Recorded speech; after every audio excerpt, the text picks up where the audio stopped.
In what was initially penciled in as an off week, we're here on a Tuesday night at the virtual Talladega Superspeedway, where the Full Throttle Racing League will showcase the Substitute 150. While many familiar names will adorn the scoring pylon from the likes of NORC, FTRL, and other popular sim leagues, this event is all about the checkered flag and the trophy, with no points implications to worry about at all. 57 laps on the virtual high banks in NASCAR Camping World Trucks, where the only thing that matters is victory. What more could you ask for on this star-studded Tuesday night?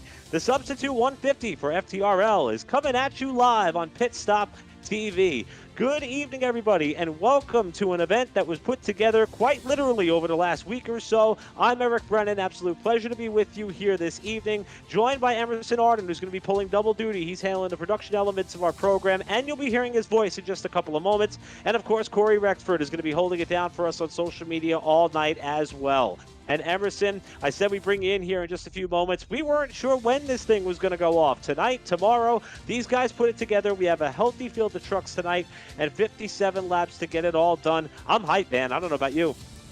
Absolutely. I'm hyped as well. I was kind of, anticipating the off week and all that and almost kind of wanting it, but when I heard that this event was going up, it's, for some money, it's a $5 entry for all these drivers to get in here, but it's a jam-packed field of trucks here at the Talladega Superspeedway. I could not be any more pumped and thrilled to be covering this event tonight. And at the Talladega Superspeedway, none other than, the big bad speedway here in Alabama. Look at it, and here it is on the on your screen here, the track map. 33 degrees of banking in 1 and 2, but a little less than 33 degrees in 3 and 4. 32.4 there in turn 3, and then we have 32.5 in turn 4. It's very, very slight differences, but if you run this track enough, you will feel it a little bit. And then, of course, 16.5 degrees of banking in the tri-oval, the ever treacherous, dangerous tri-oval. That's our finish line.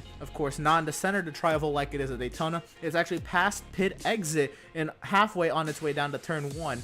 So many, different characteristics when you come to a super speedway like Talladega, but you can relate a little bit to Daytona, but when you look at it, really not. I mean, this is its own beast in itself. 2.66 miles in. If we get some green flag racing, that pit entry, it's like a heavy braking zone in a road course, but they don't run road course brakes here. It's a tough pit entry. Throughout practice, not often do you see guys really trying to rehearse that type of green flag pit stop that they may have to make in this race. Even though we're only going 57 laps, fuel fill is going to be 50%, so stops are going to happen at some point in this 150 miler. And as you can see here, even in our scenic shots, it is incredible. Now, Tuesday nights here on the platform are usually reserved for NORC.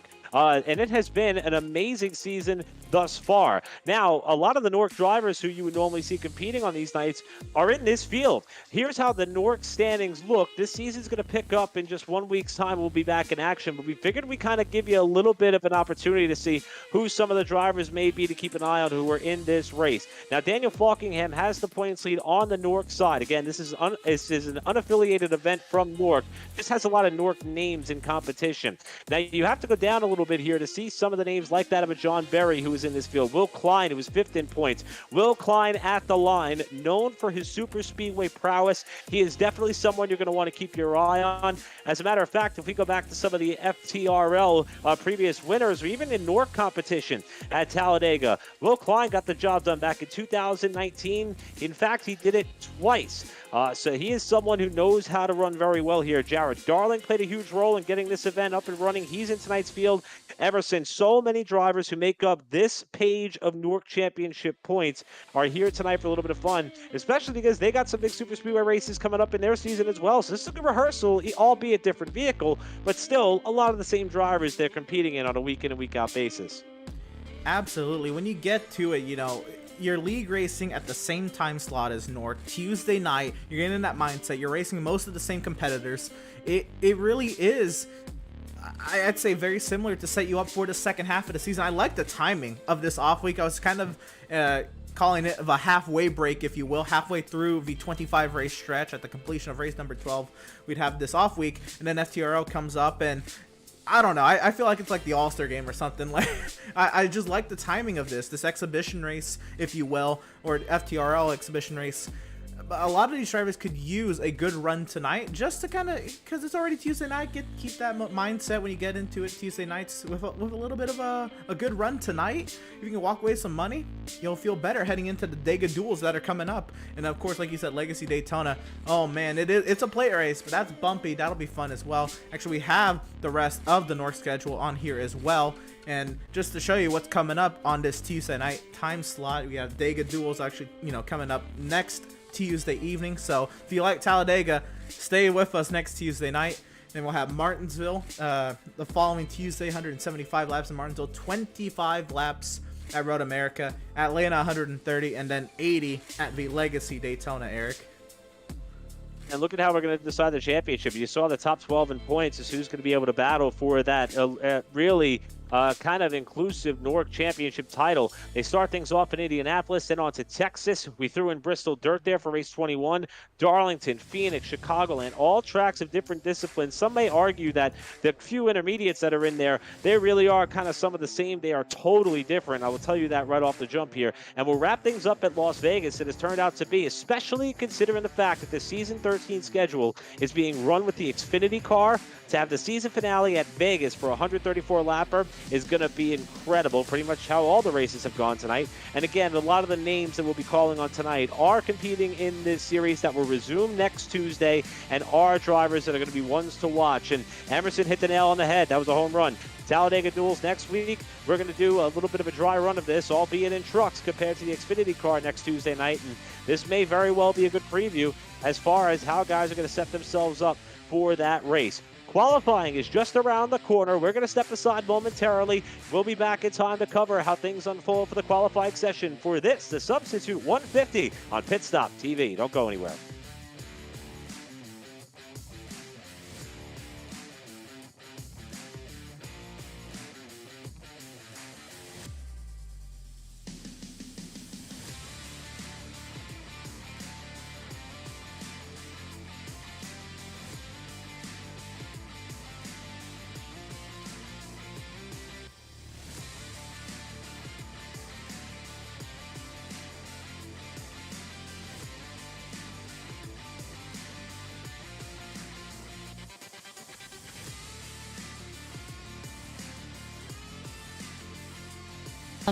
Yourself trying to hide your joy because you're unhappy with your teeth? Your smile is the first feature noticed in an interview, on a date, or in family photos. We want you to be able to shine bright as your best self, and our teeth whitening system is the perfect step toward restoring your confidence.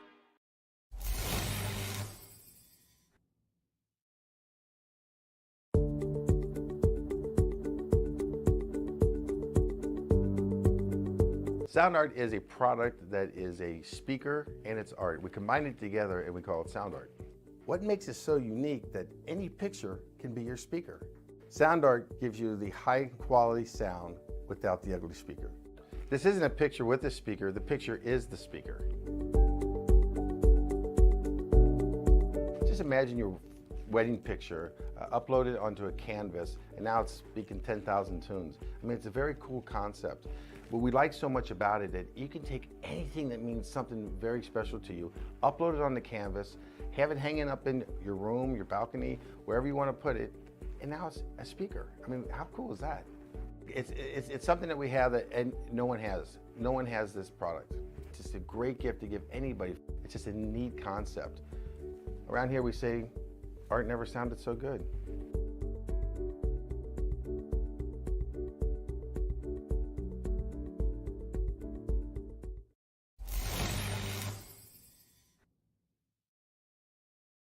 After months of quarantine, we're all interested in how we can become our best self. The team at Permanent Makeup and Cryo is here to help you get the flawless makeup look every day without the extra effort or time.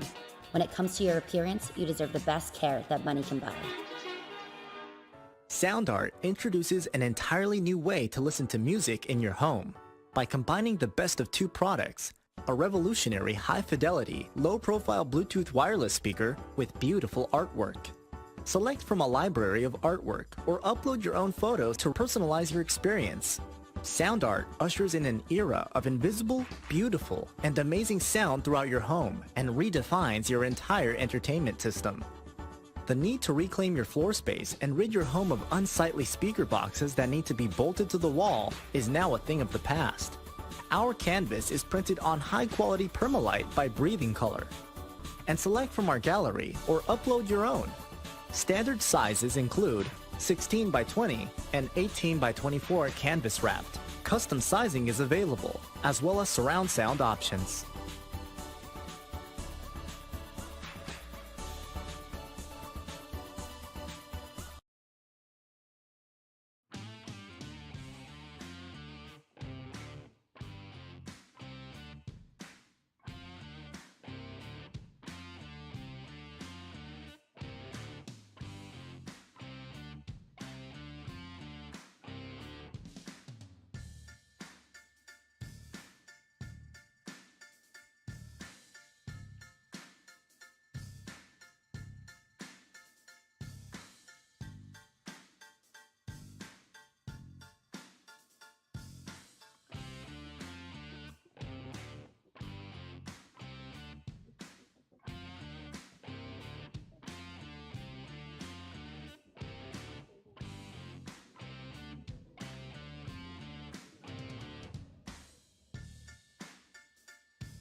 Welcome back to the virtual Talladega Super Speedway for the FTRL's running of the Substitute 150, with the NASCAR Camping World Trucks getting set to hit the track here for their qualifying session after a very eventful practice session that we had a chance to kind of peek into a little bit earlier. Guys were trying exceptionally hard to put themselves in all sorts of different positions that they may find themselves in tonight's 57-lap contest. Now the time has come to see how the field is going to rack up and line up. Qualifying has begun here to help set the lineup for tonight's race. As Emerson Arden pointed out, a little bit of money on the line here this evening as well. And many people may not think that qualifying matters all that much, but Emerson here, especially if you're working with somebody particularly well, as we look at Jimmy Gregory as one of the first vehicles to be on the track here, and you see him utilizing that high side here to get as much momentum as he can on this first go-around and first potential lap. May stay up out towards the wall here as he approaches turns 1 and 2. You want to get these trucks revved up for as long as you can for at least that one good assault on the bottom lane. But, you know, a lot of people may think qualifying at Talladega doesn't really matter. Only a 57-lap race. I think that if you're up front, you want to minimize your chances of getting swept up in something particularly early here, I would assume. Yeah, absolutely. It really, I don't know, when you think of NORC, a lot of them don't qualify, but I feel like you need to be up front to avoid most of the incidents, you know, that could happen in a race like this. And I know that's cliche to say, because even then, you know, the leader can get turned in, now the whole field is wrecked, but I really do feel like the front is the safest, because even if you're lagging back like a second off the pack, are you going to really have enough time to slow your truck down to avoid if there's a big accident? And, you know, or is there going to be anywhere for you to go if you can't come to a complete stop? I usually like going up to the front. I really suck at plate track qualifying, so I can't always do that. But if I'm a driver, I want to go out there and go straight to the front. And, you know, first of all, you're leading. But second of all, I think it's the safest point. One of the cool things about this race here tonight is we're going to get to see a lot of really cool looking trucks and vehicles that are all lettered up at decal, like Jimmy Gregory with the JBL colors. We just saw Spencer Ray go towards the top of the charts. Here's somebody who always runs that familiar Roush looking number 6 on his entry. Doesn't matter if it's his Indy car, his NORC vehicle. Here tonight in this, no surprise, Ford number 6 entry, we've got Spencer Ray, the fastest right now, albeit early. You can also get a quick glimpse by checking over on the scoring pylon on the left-hand side of your screen with 2 minutes to go at how many vehicles we have signed up tonight. It's a healthy field for a race that came together rather late. And right now, Ray, Briss, and Kobe are our top 3, with Cole, Freilich, and Kirker your top 5. And just as I say that, Brad Pancari jumps up to P2 as we put our eyes on Tony Hilbrands at the number 99. Tony Hilbrands, he just went 4th quickest. And yeah, this event was coming together, I mean, really up to the last minute. Jared Darling was looking for entries, you know, up until session going up a few minutes ago. So, I mean, this event was really coming together last minute. And I'm glad to see all the support come out for this event. And a great field size. Should be a great night, 57 laps. You know, that's going to go relatively quickly, I'd say, 150 miles. But at the same time, you never know. But a large field size should keep us with something to watch all the time. And Kirker trying to better the third place run. Look at how tight these times are. You want to talk about how competitive these guys are? How about the fact that the top 5 now make that the top 7 as we have a newcomer moving up there, and Connor Anton into second spot. So the top 7, now top 8 covered by less than a tenth of a second, and it continues to multiply. Tommy Gossett up to P2 as we watch Taylor Frey run middle of the road, with this session being as tight as one could imagine. And here is somebody who has had success on super speedways already in 2021, that being on the NORC side, this Daytona winner Cody Miller in the number 28. Although he's not in the top 10 right now, running well down below the apron, in fact probably giving up the ghost here on this qualifying run. Miller is someone who knows how to work the draft. He's not going to be up in the top 10 for a starting spot, but he will be a name that we will be calling on. Right now 11th with about 15 seconds to go in the session. Yeah, qualifying's going to tick down here, and Spencer Ray up there top of the charts. That's a very nice view. He's only going to have the pace vehicle in front of him to start this race, and I really like the spot that Spencer Ray is in. Tommy Gossi, and even though he got second, I don't know if he's going to be second by the end of the first lap, because when you're in second, it's so hard to get down in line. A lot of people try to get down in line in these trucks. But anyway, Eric, we have a starting grid to go down. It's going to be a beautiful looking field. It's going to be a really fun race. And here's how they're going to line up this 57 lapper for the substitute 150. Spencer Ray in his familiar number 6 Ford on pole, with Tommy Gossett in the double O tonight, starting outside of that front row in second spot. Third is where you're going to find Connor Anton, a name who we do not see all that often on the NORC ranks. And outside Josh Robin, who is very good in the NORC race at Daytona. Watch out for truck number 8 coming from fourth spot outside of row number 2. Take you back through 5th and 6th. Aiden Kirker with a strong qualifying run. That 17 will roll off inside of row 3. Outside David Schutt, who is very fast no matter what type of vehicle he straps into in the sim. Remember, he won the NORC running at the Indy 500. Let's see what he can do on the high banks at Talladega. Truck 5 comes from 6th here tonight. 7th starting position is where you'll go back to find Brett Pancari, a name who has been gaining momentum as the season winds on. He's going to try to get this win here tonight from 7th spot in truck 35, and Howie Brisson, a 97, will start 8th. Rounding out your top 10, one of the last trucks we saw come to the line, Tony Hilbrands in a 99, and Cole Freilich, who is a jack of all trades on the Pit Stop TV program and team, tonight in his familiar virtual cockpit. He'll round out our top 10. We find our way back to row number 6, and there is that winner right there, Cody Miller, and to his outside, Patrick Colby will start in 12th. Row number 7, we'll find Michael Keefley and Taylor Frey, a couple of NORC names. And we get back here to Jimmy Gregory and Nicholas Lavelle, 15th and 16th. Back to row number 9, we'll find Daniel Falkingham and Will Klein lighting up the point sheet on the NORC side. And in row number 10, Aaron Smith and Anthony Emery. I'll take you back to a couple of drivers who may not have even gotten a lap in qualifying. Bobby Chaney, truck 24, 21st spot. Jared Darling, who had a huge role in putting this race together in truck 1, is going to roll off in 22nd spot tonight outside of row 11. Back to the 23rd position in this stack field. Tyrell Baker, TCB, the number 25, going to roll off there in 23rd spot outside Spencer Owens in truck 12 in 24th. 25th position is going to be that of Sheldon Lockey, numbered 14 tonight, and Sean Williams on the outside of the 89 and 26th. 27th position is where you're going to find James Simmons in the 57, and outside was supposed to be truck 7, I believe, who's in that field as well, as they work their way down. That was going to be Joshua Baliet, who is a new name, who was brought to the field here on this FTRL night, and that takes you back through at least our first, let's call it 13 or 14 rows of competition as the field gets set to roll off for their parade and pace lap. Yeah, absolutely. Back here as well, we have, Zach Lindgren, John Barry in the 14th row, and then Cody Lamas, Hayes Booth, Scott Shire, Tyler Markle, rounding out the 34 car field, or truck field, if you will, tonight. 57 laps at Talladega. If you're 34, if you still have time to make your way up to the front. But I feel like if you're back there, you also, obviously you didn't set a qualifying time. You're kind of back there on purpose. And as you see, let's take a look at the weather here because we're a half lap away from going green. 74 degrees. This would be a great day at the racetrack for if you were a fan or a spectator. Our very own Andrew Cardinale IV is over at the Charlotte Motor Speedway right now, covering the events for Summer's Shootout. And as you know, we're in the midst of a bit of a heat wave here. We're up to 90 degrees. So these drivers here at the virtual Talladega Super Speedway, they're happy that the temperatures may be cool. That will mean added grip, and that means that this pack could be tight throughout, especially with the wind relatively calm at about 7 miles per hour. But we'll see as the action is about to heat up once they come off turn 4 and come down for the green flag. I will offer up a little bit of a note that was passed along to us from Corey Rexford, who reminded us that 50% fuel load. We got to keep that in mind. No fast repairs. So you got to keep the truck clean if you want to make it all the way throughout, and no tire limit. So that is something to keep ourselves abreast of or aware of as we get set for this green flag. The substitute 150. 34 truck strong.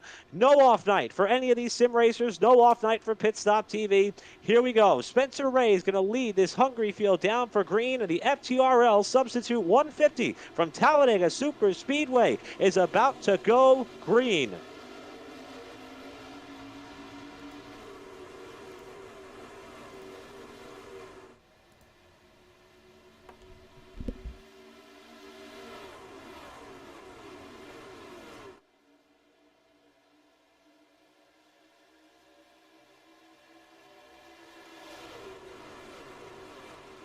Boy, Emerson, you can see already some of those trucks on the bottom of the racetrack starting to move around a little bit in that turbulent air as the pushing and shoving starts to commence. And the outside line has been able to propel themselves forward by a big bunch. Spencer Ray's been kicked down to the third truck inside lane. Here comes the field now through 3 and 4. David Schutt's got the lead. Cole Freilic's going to get shuffled out 3 wide, but it's Schutt and Tommy Gossett locked together. Now Gossett looks high off 4, coming around a complete lap 1, and Gossett's got a big run up top.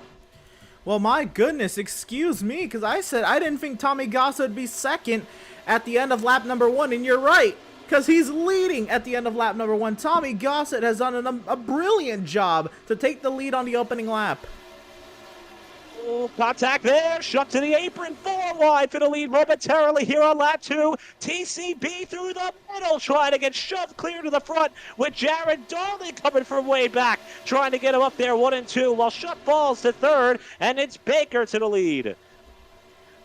And wow, the intensity is ramped up really quickly here at Talladega. Jared Darling to the point. TCB down low. Tommy Gossett keeping himself in play in that second truck on the outside lane. Cody Miller there in the third truck on the outside lane. That outside lane is really coming together here now. Tommy Gossett drops down low. Darling cannot block. Side by side to the tri-oval for lap number 2.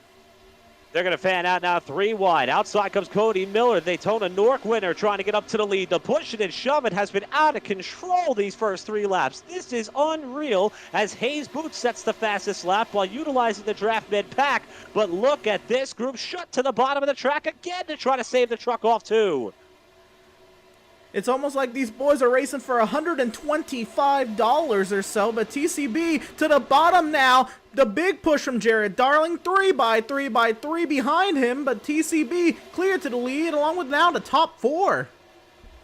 Yeah, things starting to settle out as Patrick Colby has kind of checked up that top lane. And just as we see that, there goes Josh Robin almost into the back of Jared Darling. Trucks 8 and Truck 1 trying to work the high side here. Big run coming from Gossett. TCB in trouble on the bottom of the Bisquick machine as they come through the tri-oval. Things starting to fan out. I believe we're starting to see some drivers realize this is too much too early. And granted, these drivers have proven time and time again that they know how to get things done on these super speedways, and these races are not always plagued with cautions. As we go double wide for about 4 rows deep, let's go back and take a look at what happened in the previous FTRL races here at Talladega. In Season 1 in 2020, we had 3 cautions and 19 lead changes. In Season 1 in 2020, in another race that was held there, 6 cautions and 13 lead changes. So it could be feast or famine as far as how these things unfold. But boy, these guys are really going after it early, and these trucks do not look all that stable as Miller tried to get Gossett up off that second groove. Yep, Jared Darling out in front and trying to hold on. And Tommy Gossett giving the biggest push to Josh Robin. Robin's going to get cleared to the lead. Gossett is a real aggressive one up here, and he wants to be up front. He is fighting tooth and nail to get to the front of that pack. He realizes just how important that top spot is, not only on lap 5, but on lap 57 as well. Cody Miller sticking with Tommy Gossett on that outside lane as well. We have the 99 of Tony Hillbrand's actually on that outside lane as well. There's only 4 trucks up there, though. That outside lane is starting to fall back a little bit. Howie Briss, the caboose of that 4-car train. One truck's been very surprising in a pleasant way. Third truck inside, that orange, green, and black number 53 of Michael Keithley, working the inside, staying glued to that yellow line. Now going to move up to second in line as Jared Darling pokes out on Josh Robin to try to take the lead away. Keithley almost got knocked to the apron that time in the treacherous tri-oval, keeps it on the banking with the top side prevailing. Gossett trying to push Darling through to the lead, and the pass is made. Now Darling and Robin back together. These two work very well on the super speedway tracks, and they found one another. Can they work together to keep those 2 trucks at the head of the field, with Gossett starting to stall in the outside lane, with Miller doing all he can to be a good pusher? Yeah, we're really seeing these guys now start to cool it a little bit. I think everybody fought as hard as they could to try to get to the front, because this is probably where everybody's going to ride. There's a little bit of commotion in the back of the pack. Somebody all over Varro back here. That I believe is Bobby Chaney, who was trying to hold on to that 24 truck. He'll be able to gather control of it once again, but Bobby Chaney down in the 33rd position. That was wild. I was trying to say up here that it looked like everything was calming down, but now a couple more trucks have joined the outside lane. Now make it 7 trucks on the outside lane, and business is picking up once again. Tommy Gossett leads at the line. Jared Darling leads into 1. Darling outside in that green truck. On the inside, Tommy Gossett in the multicolored 00. They have been fixtures towards the front of the field early in this race. And I know that we talked about the fact 50% fuel fill. Josh Robin thought about going 3 wide there momentarily as you're on board with him second in line on the bottom. But we're already down to just 50 laps to go. I mean, these first 7 laps have gone by quickly, as aggressive as they've been.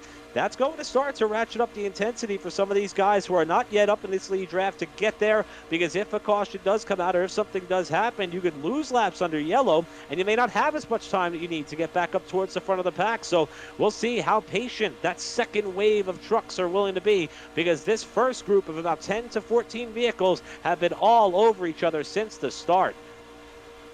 Right now, if I'm a driver, if I'm not up here, I want to be back there. I do not want to be in any part of this. If I'm not leading, if I'm not fighting for the lead, get me out. Because this is fixing to be a wreck, is what everybody's thinking. But these boys, they're hanging on tough. And I was really wanting to ride on board with Josh Robin here, because I want to see here in the 3 just how much speed he loses in the center corner. Big loss of momentum there. Hillbrand's up the middle into the 3rd position. He's going to the front.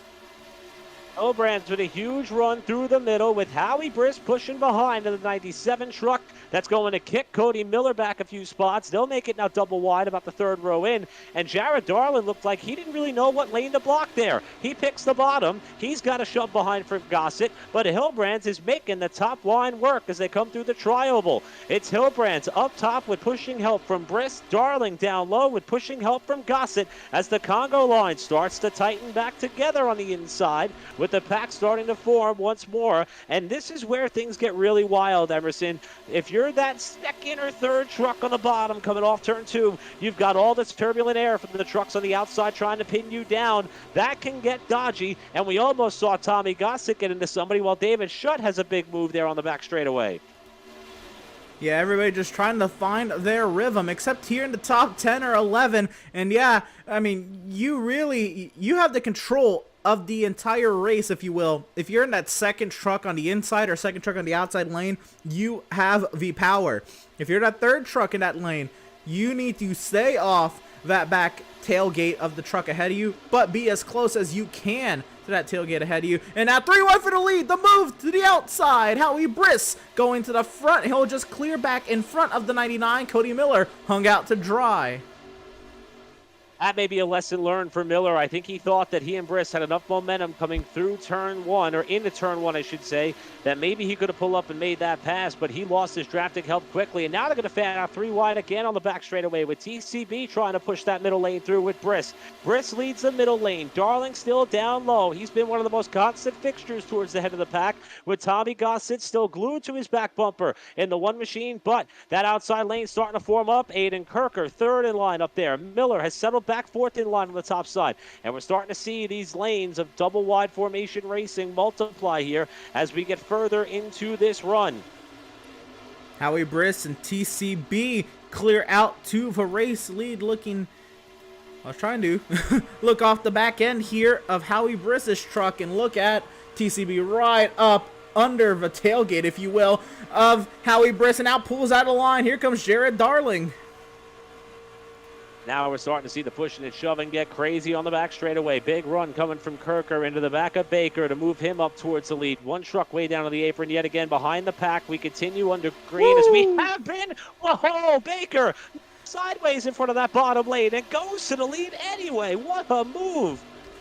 Man, oh man, they're getting antsy up here. TCB, he wanted that top spot. We saw how aggressive he was. And Aiden Kirker going to the top spot. A huge push from Cody Miller, and Cody gets left again.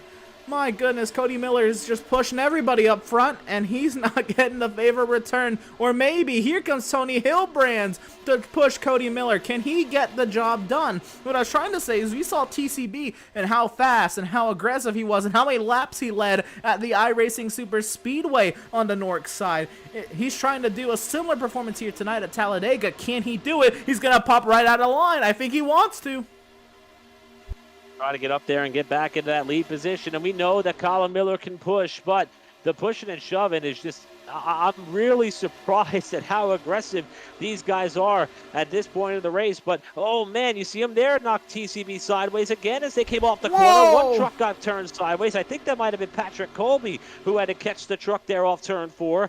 And if this keeps up, I don't see how we make it to the end of this fuel run without having a massive accident. I stand corrected. Kobe is still up there running in the top 10, so there was another vehicle behind him. But, boy, everybody's got their hands full. Jimmy Gregory's going to bail out of it, and we are double wide for about 8 rows once again at the front of the pack, just as when we started this race 13 laps ago. I believe that truck who got sideways was this 10 truck of Connor Allen. I cannot confirm that, but look now, trucks under the yellow line, everybody kind of scattering and trying to keep themselves in line. TCB, Cody Miller still at the top 2. Hillbrands trying his hardest to get Miller up there. They've got Patrick Colby now in line, along with the 53 of Michael Keithley down low. The inside line is not as formed up as they'd like to be. Howie Briss is not on the tailgate of Aiden Kirker. It's incredible to see how hard these guys are pushing through the tri-oval where the trucks can be a little bit unstable, especially if you got another vehicle to driver's right, leaning on whatever little bit of force you have on that right rear quarter panel and spoiler. Now, things start to settle down, probably for only about a half lap. Baker, the clear leader. Push from behind, down low, coming from Kirker, who is second in line, but now it's the top line with the momentum, with Hillbrand shoving Cody Miller clear to the point, midway down the back straightaway. Outside line, only about 5 trucks deep, but they're making it work so far, as Baker now gets shoved back to the point with a huge run there with Kirker, and that ebb and flow appears like it's going to continue as they come off 4, with Hillbrand trying to get back to the bumper, as we may start to see some trucks diving for the pit lane here. And yes, with 14 laps in, we do have some of the lead pack trucks making their way on the pit lane for service. And I know that we're trying to cycle back here and get who identifier on some of them. It is Kirker, Briss, and a couple more, and they somehow got down and on the pit lane. Brett Pancari came, as well as Jimmy Gregory. No contact by anybody coming onto the pit lane here. That 50% fuel window, oh, mistake there by Gregory overshooting the pits. That forced these guys in early, Emerson, lap 15. Yeah, absolutely. And, you know, I don't really like pitting with that few of trucks in this massive of a field, but we'll see if it pays off for them. They will be, of course, the trucks to, you know, get off the pit lane first and really get themselves formed up the quickest. But here we go. Of the field of 34 trucks, 30 of them still out there. Here they come to pit lane. Oh, and it's a lot of trucks trying to get on the pit lane at one time. You got to watch not the speed. A couple of them coming in very hot there as TCB led that parade onto the pit lane, and he's going to lose spots because he came down so slow with Miller as well as Darling and a few others getting by. I'm still amazed at this field for being able to get onto the pit lane without major incident. The question becomes now, was everybody running at proper pace? It looks as though some trucks went with fuel only. We saw a couple jack up the right side. That's going to impact which way you come out and transition into this pack with David Shutt now leading on the back straightaway. We have about 12 trucks left to pit here, and there they are. Pretty much the whole line of trucks here as they come off of turn number 4. It's going to be much less trucks competing for the same amount of space. We'll see them work their way down the pit lane here. Everybody giving the space into the pit lane to pit speed. Wow, a little bit of contact there between Aaron Smith and Daniel Falkenham, but everybody else seems to make it through nicely. Thought that was going to be much worse there as Smith, who had a strong top 5 finish in the season opener at Daytona for NORC. We saw Falkingham, I believe, backing up into his pit stall, or that was actually the 84 of Lamas who had to back up into his spot as well. Spencer Ray, the pole sitter, got shuffled out early. We have not seen the 6th truck up in the top 10 since leading this field to green. And here's that lead pack.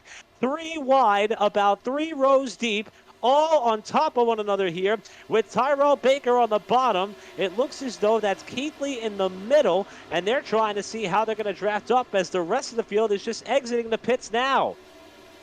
Yeah, I don't think that second pack, they're going to be up to speed enough to get the draft of this lead pack, and that's a lot of heavy hitters right there in that pack. They're going to try, and they will be able to probably all want to line up and push each other as hard as they can to catch this lead draft, but they are not going to get up to speed, try as hard as Daniel Falkenham might. It looks like this lead pack of about 15 will pull away. Starting to settle out here in this lead pack, but it probably is just momentary. I'll tell you what, we have been in for an absolute treat so far here tonight as we see one truck get knocked down off of turn 4, threading the needle 3 wide there for second spot. We have been clean and green since the start of this race, despite this level of aggression that you see on your screen right now. 3 wide, 3 rows deep again. Brett Pancari had the lead on the back straightaway, albeit for a moment. Josh Robin coming up through the middle. He's the number 8 truck buffeting around there in the middle of row 2, still gets sideways off the corner, and he's trying to push that 25 clear to the lead, while the bottom side continues to prevail already with Pancari getting help from Hilbrands in the 99. You know, I always wonder, you know, when NASCAR implemented the no locking bumpers rule in the lower national series, if this kind of racing would not be a thing. And you know, we've had, you know, wild finishes and wild races in their own right in those series, but I mean, this is phenomenal what you can, you know, witness with these drivers locking, you know, nose to tailgate and just giving each other huge runs up to the front. And are these top 2 both going to get clear? It looks like Robin and Darling get clear to the front. Anthony Emery goes fastest. But I think that's a very important thing to notice, you know, as opposed to real life at least. You know, these trucks, they're able to lock, you know, again, to the tailgate of the truck in front of them and really give her, oh my goodness, a truck nearly into the wall out there. I'm trying to see who that is. I believe that was Keithley. Michael Keithley, as we see Cole Freilich get knocked sideways on the apron of the racetrack, albeit momentarily. I was just about to say, I thought that Jared Darling and Josh Robin was going to be a tandem that was going to work together and stay together, because my mind, taking me back to the NORC season opener, it just pencils the 1 of the 8 vehicles working well with one another. And they've been constants at the front. I mean, you know, obviously Baker's led a lot of laps. Tommy Gossett working the outside right now. Miller in the middle in the white 28. They're all names we've seen up towards the front of the field, but drivers who seem to be able to make moves with ease right now, I'm going to put the top 3 in that mix. Tyrell Baker, Jared Darling, Josh Robin have been the 3 who, even when they lose the lead, they don't seem to get shuffled out like we've seen what happened to Spencer Ray on the start, or Hilbrands right now, who has lost a lot of running room so far at this portion of this run. And I'm also just really and genuinely amazed at the fact that we have made it this far into this race. We still have the lead pack this close together after a green flag pit cycle that began on lap 15, and we have yet to see the yellow flag let fly. These guys are driving as hard as I've seen any series as we're here tonight with the FTRL, the substitute 150 on what is normally a NORC Tuesday here on Pit Stop TV.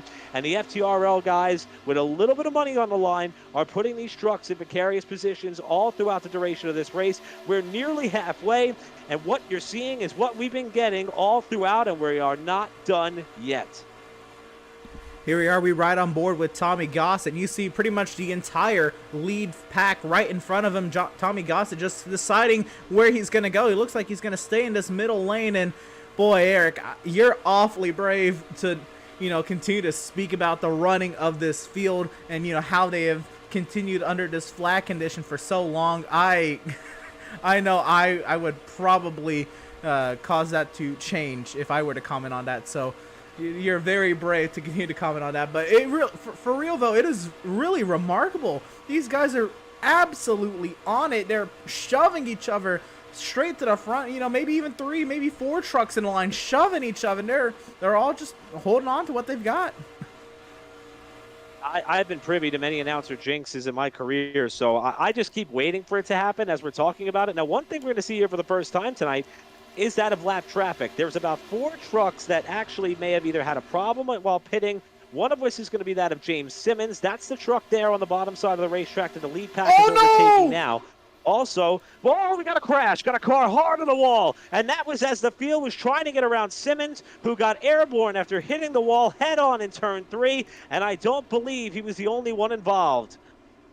Oh no, I saw Balliet try to fit in between the lapped truck and somebody else. We'll have to see the replay, I'd say, before any more comment. But the caution does fly here at the Talladega Super Speedway. We're going to get a replay and see what had happened. Again, the field working their way past the lapped vehicle of the 57 of James Simmons.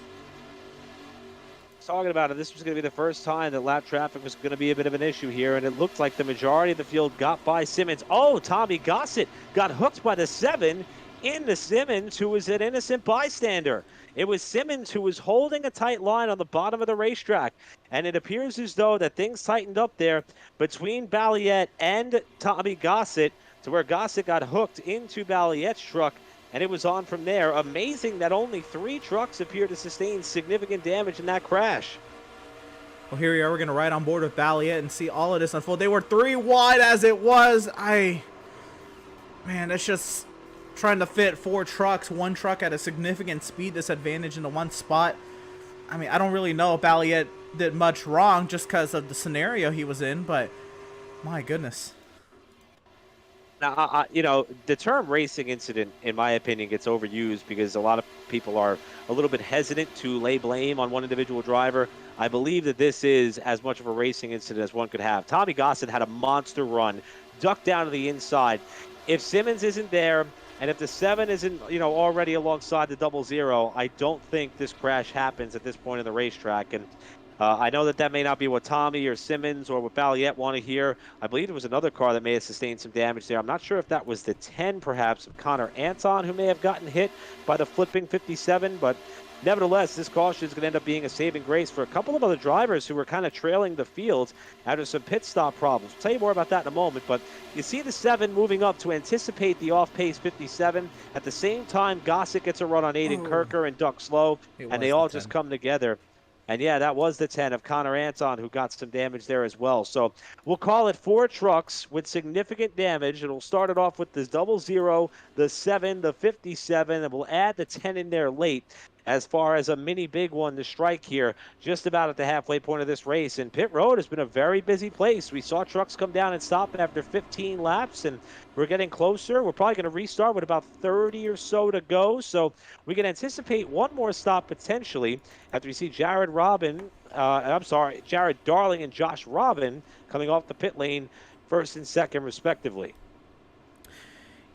Yeah, with the 50% fuel loads, I can imagine only one more stop. It's hard to gauge that because you think, full fuel load, you go about 35, 37 laps. And, it really depends. You saw people pit at lap 15. But we have a lot of time under this caution, Eric. I think we should maybe bring a driver up. How about we bring up the 1 of Jared Darling? Yeah, I would love to talk to this driver who has been so good here tonight. in this, the Substitute 150. Jared Darling, you are always good on super speedway races, but this one's got to mean a lot to you. I know we got a long way to go. We're just getting to that halfway point, but you did a lot to make this race happen. How's it going for you so far? The racing's been phenomenal, and you look fast. What do you think from your perspective, how your night's unfolding? Yeah, it's been a lot of fun. I'm glad to see that we have a pretty good, turnout for tonight. 34 guys. I'm happy. And yeah, I think I started 20th, and I might have been leading with TCB by lap 2. So yeah, it's been fun. Just trying to be aggressive and have fun out here and lead as much as I can, and hopefully get a win here. Just is awesome, and awesome to have you guys broadcasting this. Can't thank you guys enough, and I think we're putting on a pretty damn good show. So I'm pretty happy right now. We can't thank you guys enough for the opportunity. This was one of the best super speedway races I've ever seen on the sim. You guys are doing an amazing job. And again, credit goes to you and everyone who made this event possible. But now let's talk a little bit about the race here as we still see a couple guys coming down to top off the fuel before we get ready to restart. Is there someone in particular that you like working with, or is this just one of those events where it is truly every man or woman for themselves from start to finish? Yeah, I feel like here you always got to have somebody to work with, to be up front with, and me and Josh Robin, we always work together on plate raises. We just know the moves to make, and we make the same moves together, and we're communicating as well. TCB, we work together a lot, but when it's that last lap or two, there's no friends, obviously, you all know. So yeah, you gotta have friends for, to an extent, but at the end of the race, you don't have any, in my opinion. Well, it's been a blast to watch you and Josh work together and everybody kind of being able to make things happen and to see you find a way to stay towards the front, which is where you're going to be when we get set for this restart here with just over 30 laps to go.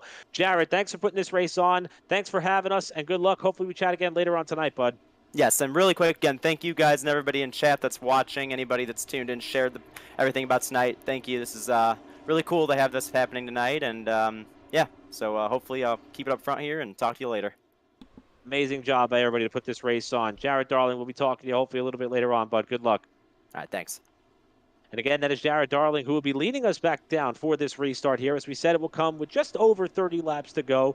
Still a little bit of fuel concerns on the minds of everybody in the field, being that we've seen that fuel run be about 15 to 17 laps. And again, we'll remind everybody, no tire limit, but no fast repair. So some of those trucks that were involved in that crash that took place right here in turns 3 and 4, their chances of coming back and being able to take home a win pretty much in dire straits. Exception being that, though, of Tommy Gossett. Look where he's going to restart there. Outside of row number 4 in that 0-0. We'll see how much damage he has when he gets back up in the mix here, this lead pack and lead draft with this upcoming restart. So we can expect these drivers to stay out perhaps for at least another 15 or so laps once we get back underway. Will they play nice with one another? Judging by the formation coming down for this restart, a lot of trucks in single file formation and a couple of drivers who had problems on the first wave of pit stops. They get to hit the reset button here. Everybody's going to be starting on top of one another for what's going to be a thrilling run to the finish. We're getting set to get back underway here, working lap number 26 here of the Substitute 150 for the FTRL at Talladega. Jared Darling leads us back down for the restart.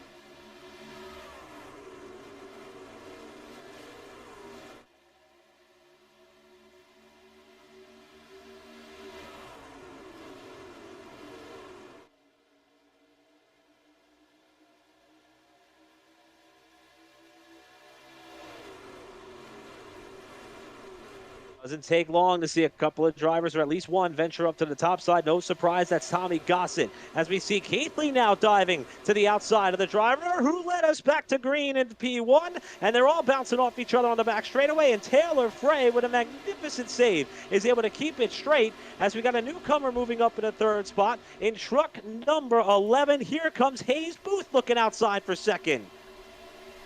Boy, I hope Hayes Booth can make something of it. Look at him all the way to the outside. No help, though. Very minimal help. How about 4 wide? Here comes Patrick Colby. Wow. Hayes Booth's going to get sent right back to where he came from. My goodness, Hayes Booth was not able to get any help up there, but he'll, get back here. He'll try it again. Patrick Colby trying to make something of it. Looks like he's going right back to where Hayes Booth is headed. And back up front, it's still Darling and Miller, the front two.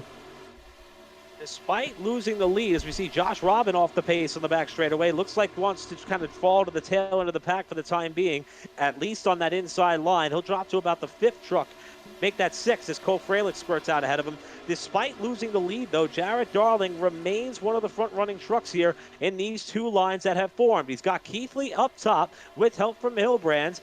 while the one truck is being pushed by Cody Miller. That's your front four. Baker, third on the inside lane of the yellow and blue 25, outside Tommy Gossett, despite the damage from the crash on the last and one and only caution as we hit the line with 30 to go. And they're back to running just the way they were at the time of the yellow. Everybody on top of everybody, with some newcomers trying to make their way up into the top 10, like Sean Williams, Patrick Colby's back up there, and Cole Freilich has arrived on the scene.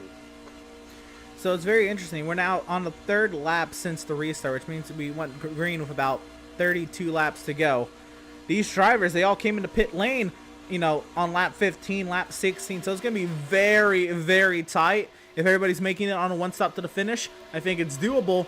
But if you're up front and you're burning the most fuel, i.e. Jared Darling, are you going to be able to one stop it? Does Jared maybe consider giving up the lead to potentially just save a little bit of fuel and doesn't get caught out like maybe some of the drivers who pitted on lap 15 on that first round of pit stops? It'll be interesting to see with now 29 laps to go. Michael Keithley to the point and clears to the race lead. That's an excellent point that you raised there, Emerson, and I'll add one more cliff note to it. I don't believe that Darling came down to top off like a number of the other competitors did, so he may be one lap more in arrears as far as what he has in the tank to make it towards where it could be a one-stop race. Keithley to the point. Now it's Hillbrands with help from up top. I'm surprised that after we see a driver take the lead, they're so quick to move down to the bottom of the racetrack because the momentum continues to stay with the high side. What can Tommy Gossett do with TCB and a little bit of damage on that 00 truck, because they are now the front runners in that outside lane. And judging by the distance that Cole Freilich is leaving between himself and the pack ahead of him, that's the top 10, make that top 12 up ahead of him with Howie Briss down low. I feel like Freilich is kind of riding here patiently to see how hectic things are about to get and when he should perhaps make his move. And you can see him catching them with relative ease here. Yeah, I think that's part of, the Trucks Super Speedway package is that they draft so easily because, these trucks, they're taller than Cup cars. They punch such a big hole in the air. If you're behind one of these trucks, you'll suck right up to the back tailgate of the truck in front of you, even from a relatively large distance. That being said, you can experiment with how far back you want to get from the pack, but how far back do you want to get from the pack? Again, these trucks, they are the slowest. They don't have the greatest of brakes. They're the slowest of the 3 National Series, I should say. But they don't also have the greatest of brakes, so I don't really know where you want to be if you're trying to lay off the pack. Cole Freilich, of course, is just drafted right back up here. They worked their way past the lapped vehicle there. I believe that was...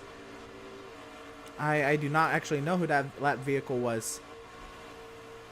I think it might have been Aiden Kirker, who I'm not sure if he actually would have lapped out or just fell towards the outside of the top 10. Maybe didn't like the way that things were going up there. Now they're overtaking Jimmy Gregory in the 32. There is Kirker, who has fallen to the tail end of this pack.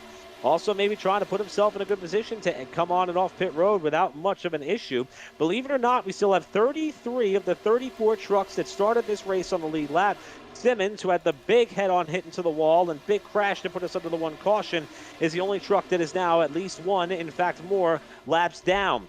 The shuffling continues in this lead pack with Darling now hunting the outside, with Hillbrand's going to try and push through. And here comes Sean Williams in the purple machine. Been kind of glued to the bottom, making it work so far, up to 4th.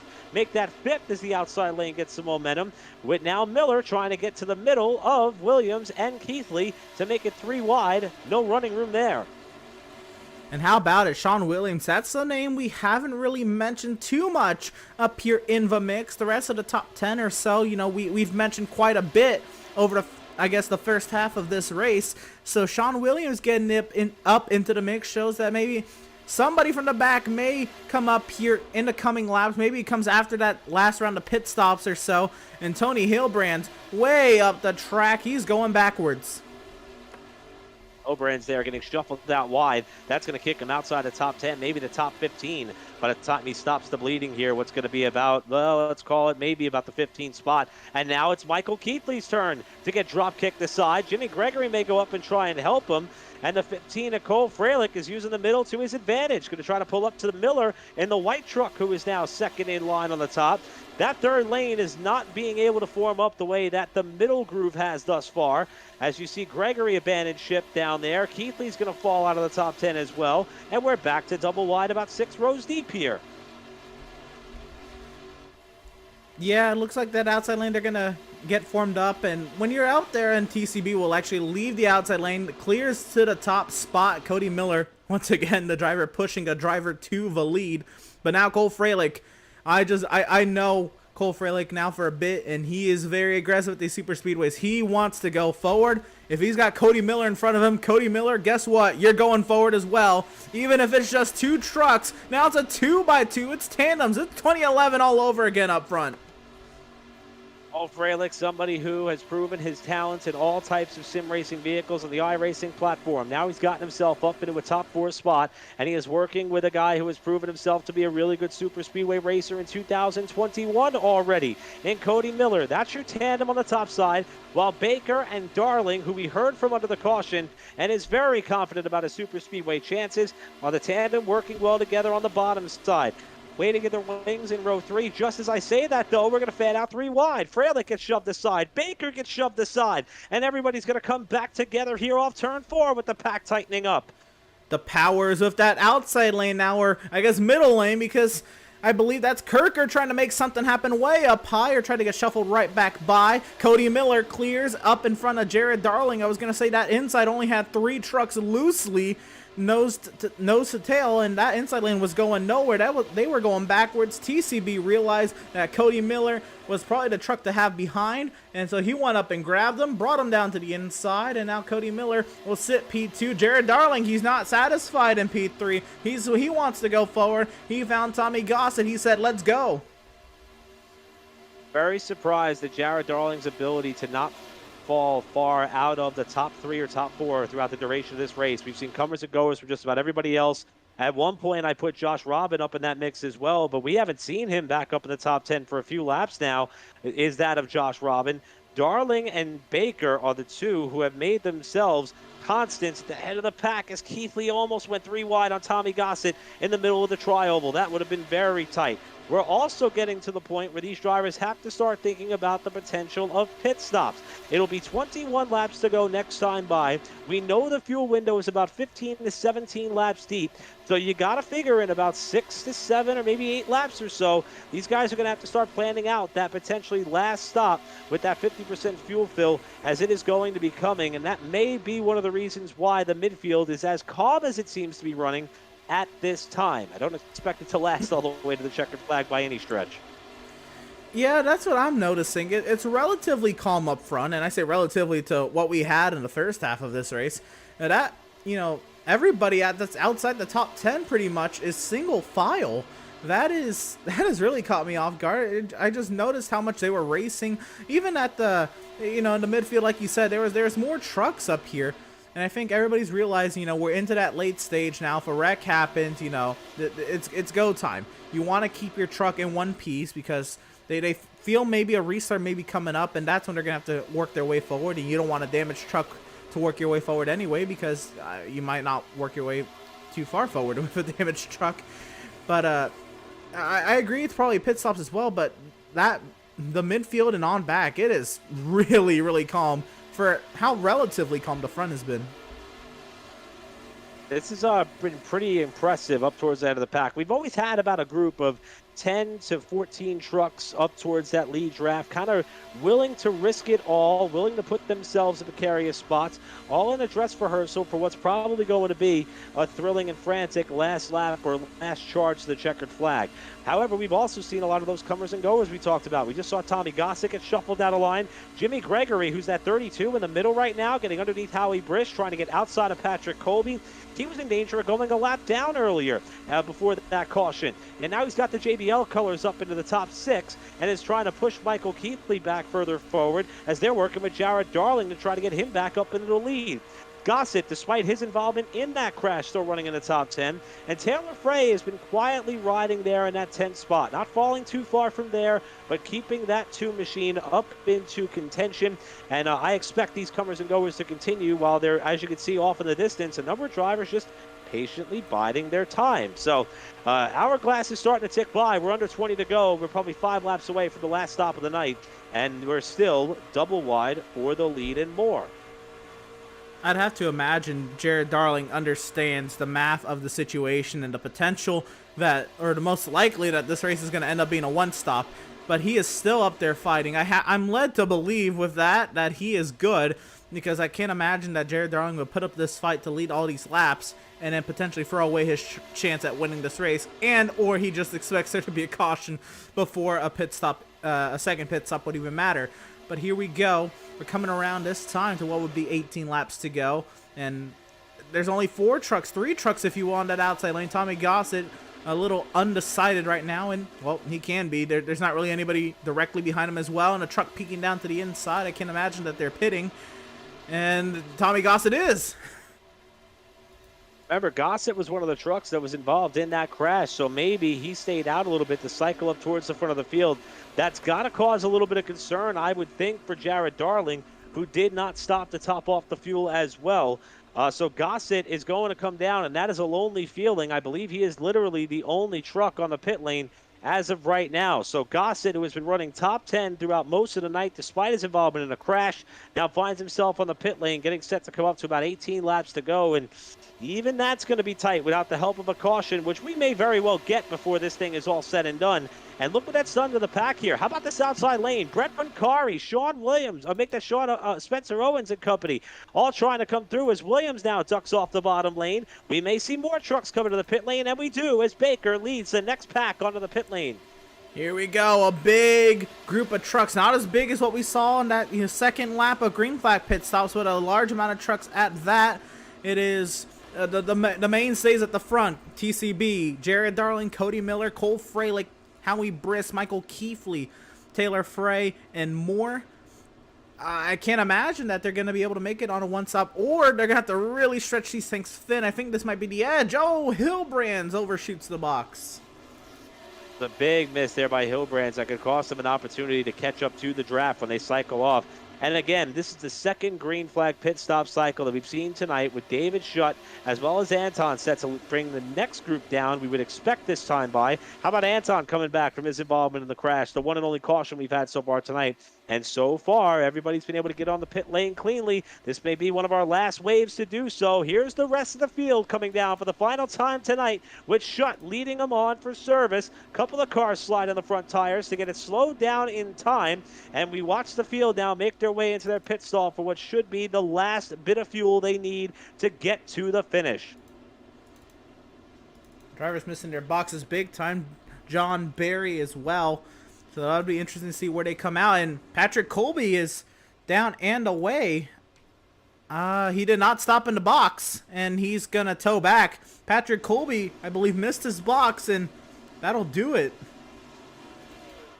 Yeah, obviously elected to take a tow back there did Patrick Colby, so that will shuffle out as far as the running order. Now, the last time that we had pit stops, it was the groups who came down first who were able to prevail. It looks like that's going to happen here. That's Baker, Darling, Freilich, your front three, with Howie Briss and Michael Keefley, the top five that are about to overtake the rest of the trucks coming off the pit lane with a full head of steam on the back straightaway. Can they get all the way to the front of that pack? That's going to be the question here, as the field is now trying to tighten themselves up here at the exit of the back straightaway in turn 3. And can TCB and Darling and company make it to the end? I don't know if 17 or 18 laps is too much to stretch the fuel. Should this race stay green? That's going to be the big variable. I believe that, I don't know. I don't know. But I believe at this point we might be okay. Or everybody's anticipating people running out on the white flag. Tommy Gossett, I believe, has just got lapped there. Patrick Colby, because he came off the pit lane and he took a tow. Technically, he was towed all the way around the racetrack virtually, so he led up until right there, where Connor Anton is now the leader of this race, up in front of David Schutt, Sean Williams, Spencer Owens, and Brett Bunkari. How about that top five? Looks as though that this round of pit stops has kind of split the field as far as when drivers came down. We talk about in road course racing, the undercut versus the overcut. Here it seemed to be right down the middle, but now we're starting to see some of these fast names cycle their way up towards the front. Bunkari to the lead.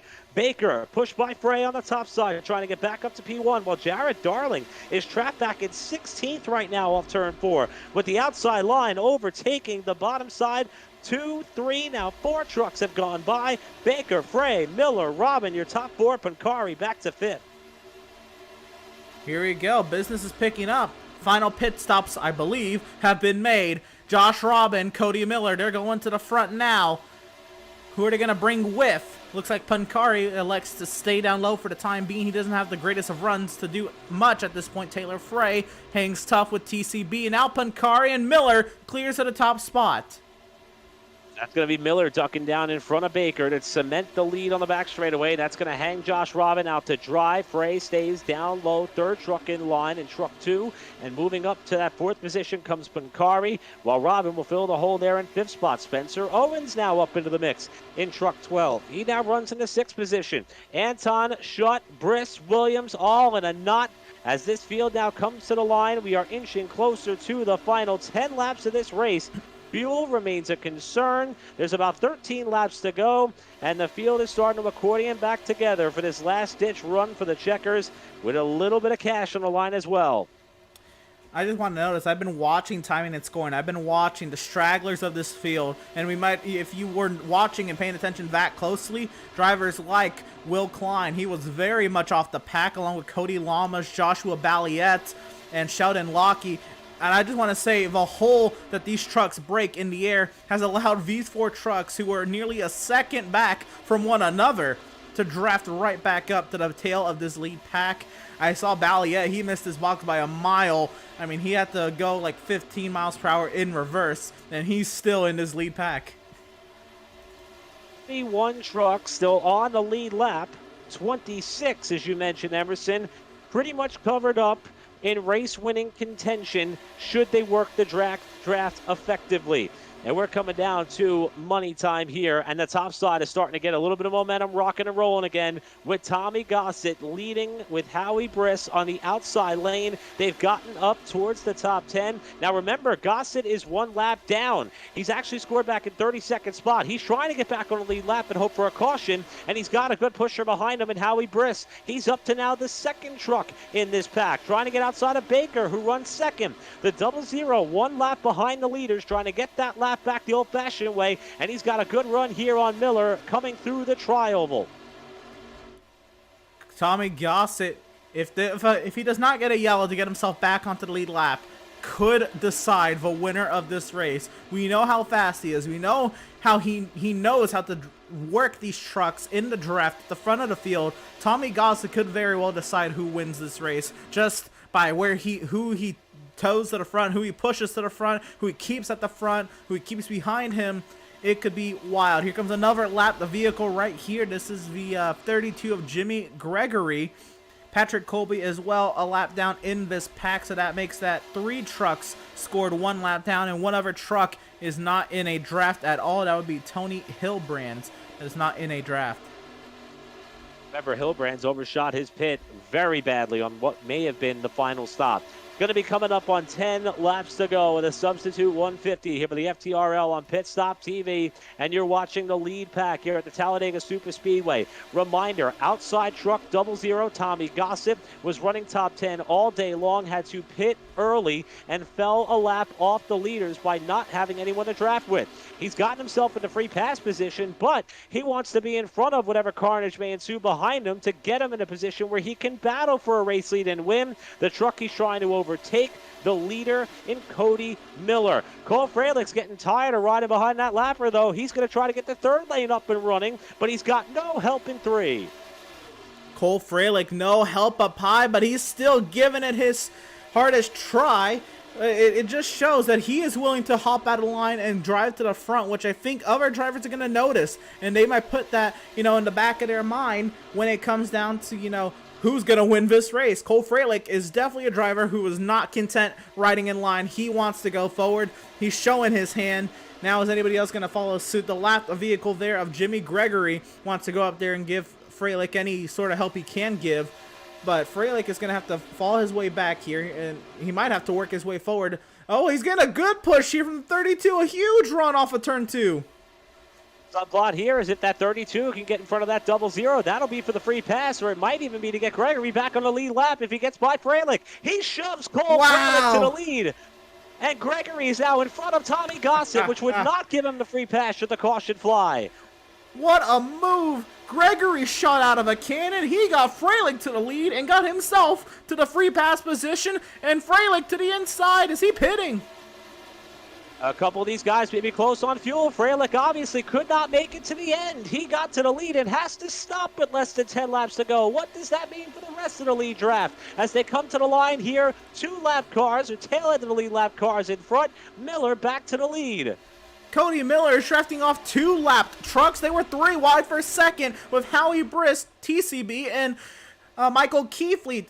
Aiden Kirker there to round out the top 5, but I think everybody's single filing it up here. I think everybody else is attempting or planning a final pit stop. And then what do you take? I mean, I assume it's a splash and go, but I mean, drama here in the final. We're coming around to 7 laps to go here at Talladega. Who can make it on fuel? Can anyone make it on fuel? Howie Briss very aggressively trying to get down to the bottom of the racetrack here. We'll see if we got more takers this time. No, I'm not sure what happened to Freilich there.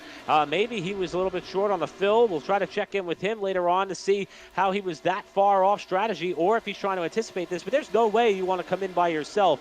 There's no strategy pull there. We saw how badly it hurt Tommy Gossett, who again is the second truck in line here trying to stay on the tail end of the lead lap and hope for a caution. 7 to go. That's the battle for the lead. Michael Keithley up top of the 53. Howie Briss on the bottom in the 97, battling for the lead, while Scott Shire comes into the mix. Where did that 4 truck come from? He's up to 3rd. Scott Shire is here, and he's ready to play real quick on Cole Freilich because he's probably only taking a splash to get to the end.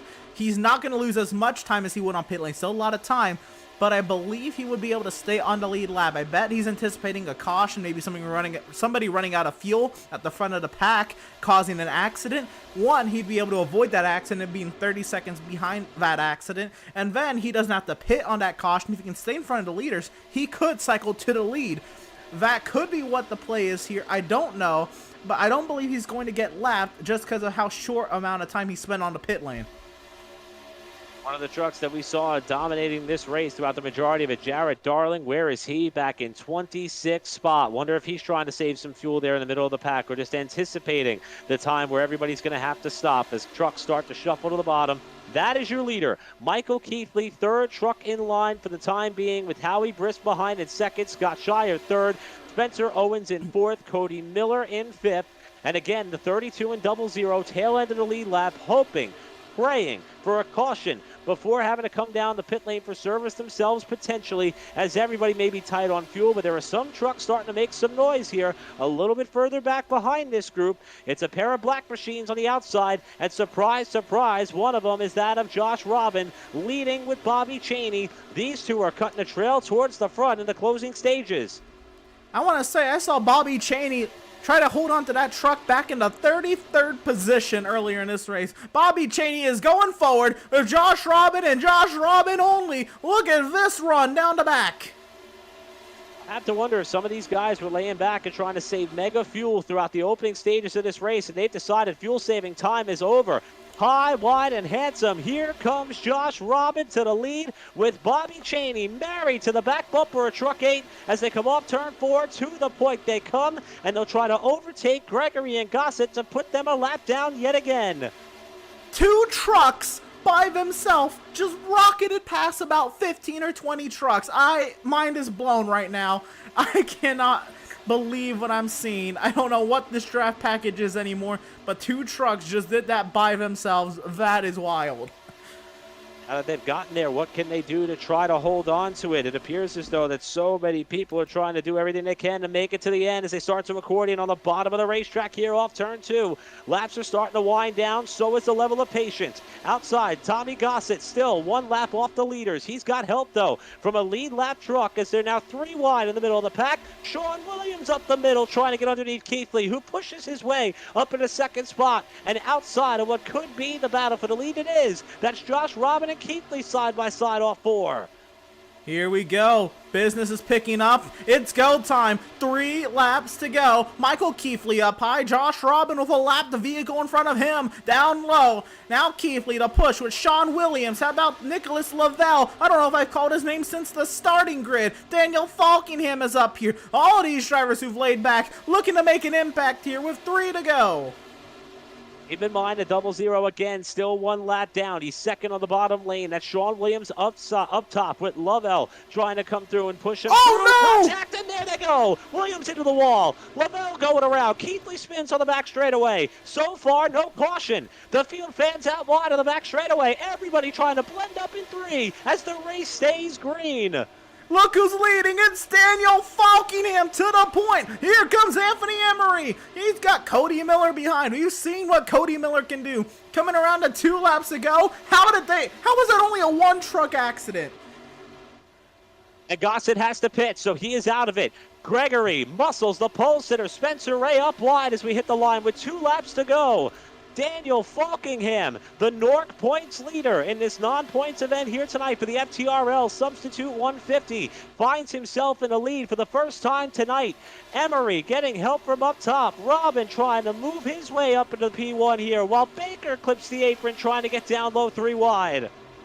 Down the back straightaway for the penultimate time, potentially, if they can come around and see the white. Daniel Falkingham and Josh Robin nose to tail up in front. Anthony Emery trying to get something to work, and look who's here. It's TCB. We've seen what he can do at a plate track with about a lap and some change to go. What can he do? Third car on the inside. Trying to make it to the white flag is all this field wants to do. Cole Freilich is going to get out of everybody's way. That's a gentleman move by that driver. Double wide for the lead throughout the whole pack. 1 to go in the substitute 150, and it's Falkingham and Emery side by side for the lead in 1. Here we go. This is it. Who's going to win it out of these 2, or somebody behind going to jump out of line with a massive run? How about Spencer Ray? He looks. He's going to have Connor Allen, Anton behind him. 3 wide. Truck starting all over the place. Cody Miller's out of fuel. Starting to see some trucks big run wreck! dry. Starting to see some trucks crash. Big pile up in turn 3. Leaders now on the bottom side of turn 4 with Falkingham trying to block Josh Robin through the final turn. There they go again. Up top. Ray shut in the wall. More trucks crashing behind him. Falkingham trying to block. He gets hit from the side. To the trioval they come.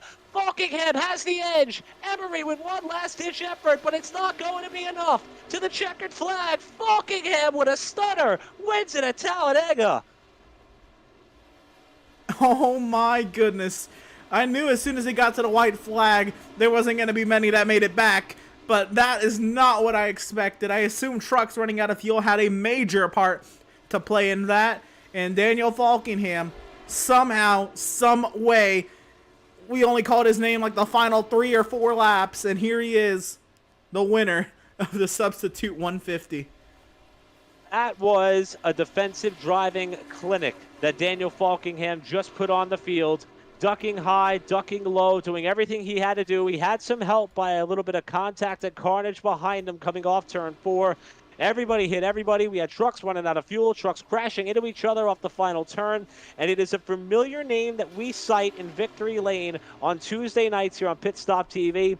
All 4 times this season, it's been under the NORC banner. Tonight, it is under the FTRL's banner with this incredible Substitute 150, where we saw a thriller. That final lap, there was so much going on. Emerson and I did everything we could to try to fill you all in on it as it was happening.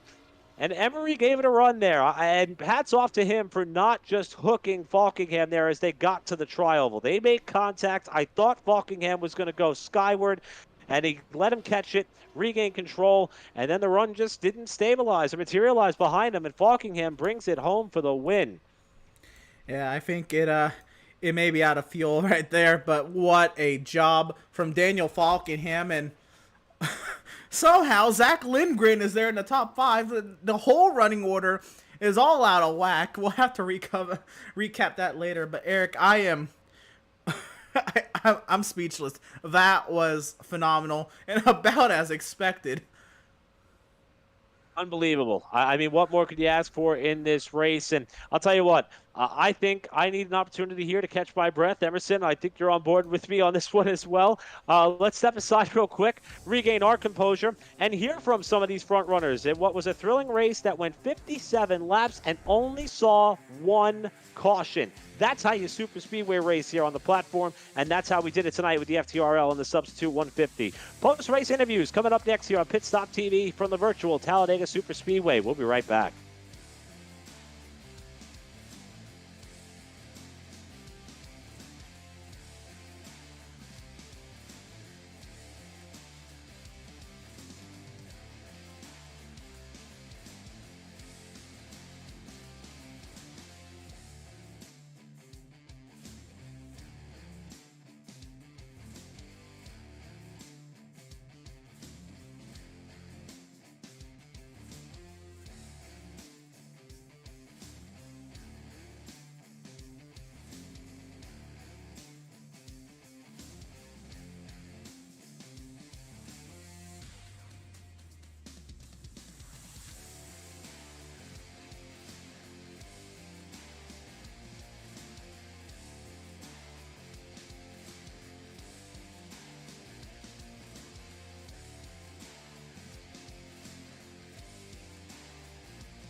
Have you found yourself trying to hide your joy because you're unhappy with your teeth? Your smile is the first feature noticed in an interview, on a date, or in family photos. We want you to be able to shine bright as your best self, and our teeth whitening system is the perfect step toward restoring your confidence.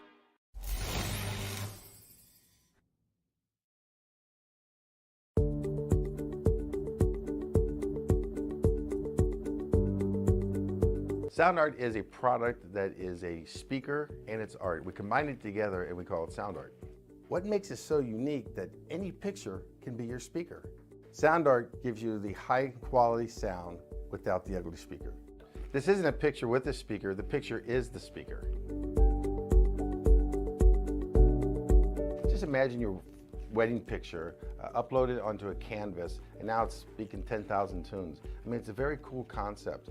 What we like so much about it that you can take anything that means something very special to you, upload it on the canvas, have it hanging up in your room, your balcony, wherever you want to put it, and now it's a speaker. I mean, how cool is that? It's something that we have that and no one has. No one has this product. It's just a great gift to give anybody. It's just a neat concept. Around here we say, art never sounded so good.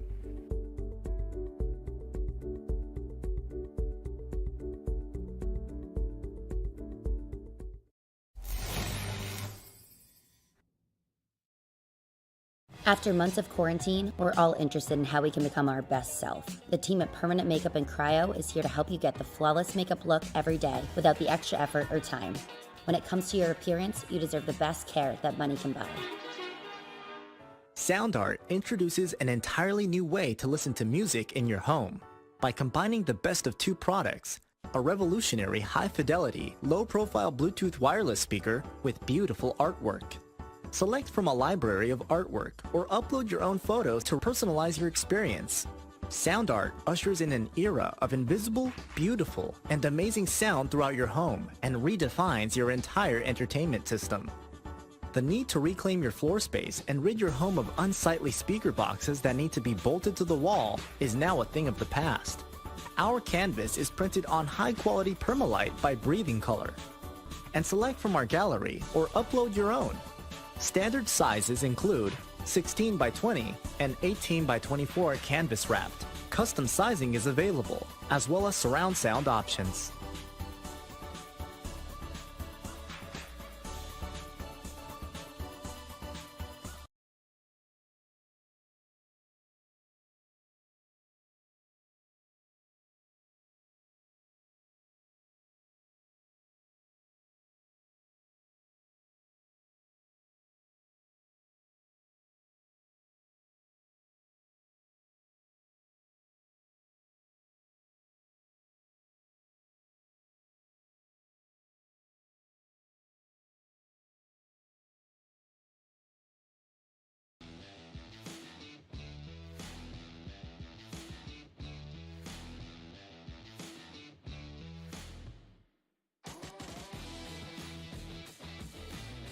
Well, that may not have been enough time to catch our breath after that finish. We had everything happen on that final lap in a race that many thought, while looking from a distance, 57 laps with the NASCAR trucks on the platform at Talladega Superspeedway, 50% fuel fill. You're just asking for carnage. It did arrive, but it was on the final lap. We only saw one caution throughout this event, and a familiar name here on these Tuesday nights took top honors here with Daniel Falkingham grabbing the victory. And we're going to bring Daniel in here and have an opportunity to catch up with him. And Daniel, I know your racing slate is constantly full. In fact, I caught a league race that you were in just last night that was running at Pocono. However, on what was going to be an off night for you, you got together with a bunch of your comrades who you normally race on Tuesday nights for an event that we thought would be pure madness. We did not see your name up towards the front of that running order until it mattered. How did you get this win tonight? Oh, man, I have no idea, Eric. I really have no idea how we managed to do that. But whatever we did, it worked. Usually that's my strategy in these plate races. Same thing with what Will Klein does. We hang around in the back to avoid all the early wrecks in case there's any early wrecks. But surprisingly, we only had one caution tonight. So props to everyone who raced tonight. That was a really fun race, especially with all the fuel strategy that came in and whatnot. Let's see, what else? And then once the time was right, I started, because we had the way the caution timed out, we had to save a little bit of fuel for the second run. And so to enable for us to get to the end, because we can do about 14 to 15 laps if you push really hard, but if you saved a little bit of fuel, you could go to 16 laps, and that's what the majority of the field did.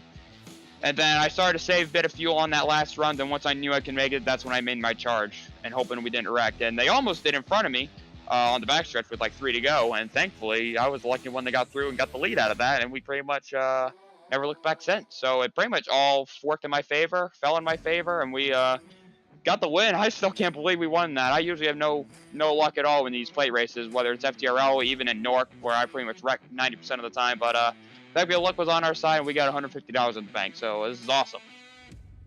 Not only do you get the win, you mentioned the fact you're going home a little bit more money in the wallet there. And I mean, you're coming off turn 4. Obviously, there's smoke and everything happening in your mirror. And you've got Anthony Emery kind of looking outside. And, you know, you try to fade over, make a block. There was a little bit of contact. And then it seemed like that was just enough to stall his momentum coming to the line. At what point did you realize you had this thing in the bag? Was it literally not till you got to the finish line?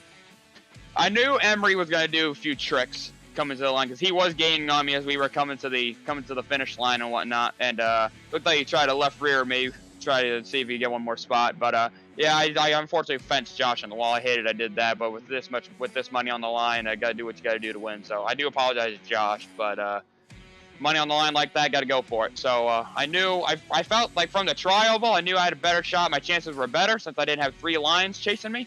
And then pretty much once we were about to cross the line and Emery wasn't there on my left rear, I pretty much felt like I had it in the bag. But I really didn't think I had it till like the very, very end. So can never, you know, look too far ahead to things going away. You don't want to over celebrate too early per se and whatnot. But thankfully, yeah, just it's so nerve-wracking doing these plate races of how these finishes, because they usually never turn out on my end. But boy, just glad I was able to pull that off. Fortunately for us, we get to kind of do this again next week. We got the Talladega Duels coming up for NORC, an event in which, you know, in a series that you're leading the points in. Is there any positive momentum you could take from tonight and hope that you kind of roll it into what's going to happen 1 week from tonight? Yeah, I definitely learned about it. I think what's going to be different next week is, since we're running the Xfinity cars, obviously we ran the trucks tonight, the Xfinity car I don't think will be as much as, you know, well, I mean, we're going to be a lot faster because the Xfinity cars are so much faster than the trucks. I don't think we're going to be all gridlock like we were tonight, because with the trucks, it seems like you get a much more suck in the truck, like a much more bigger draft in the trucks, where I feel like in Xfinity, you don't get as much of a draft. So that's going to play a big, draft is going to play a big part next week. We'll probably still be 2 wide, 3 wide racing. But yeah, it's going to be pretty much the same what you saw tonight, just except a little bit of very, very fine details that are going to be different. So, yeah, but I guess the best part is we get to do it twice next week. So this is going to be a good show for you guys right here on Pit Stop TV. We're excited for it. I'm going to need a little bit of recovery time to get over this one, because that finish was a barn burner. Real quick, Daniel, before we let you go, who makes this possible for you? Yes, got to thank Jared Darling and Anthony Emery for putting this on, the old substitute race. I almost said John Barry, but I forgot we're not in NORC. But I got to thank John Barry as well for taking the week off, so we could have this opportunity to have this race in place. Which congrats to Revan with him all moving into his new house and stuff, and he's getting married in just over a month. So a big stuff coming up for him. So I understand why he took the week off and whatnot. But congrats to him and all that's going on in his life right now. Got to thank everyone who came out and raced each and every week, especially tonight. That was a fun race, fun whole fuel, a little bit of fuel strategy there too. So thanks to everyone who came out and raced tonight. Gotta admit, thank you guys for the broadcast. You guys kill it every week on the NORC side, and I expect you guys to be killing it from here on out. So thank you guys for broadcasting tonight.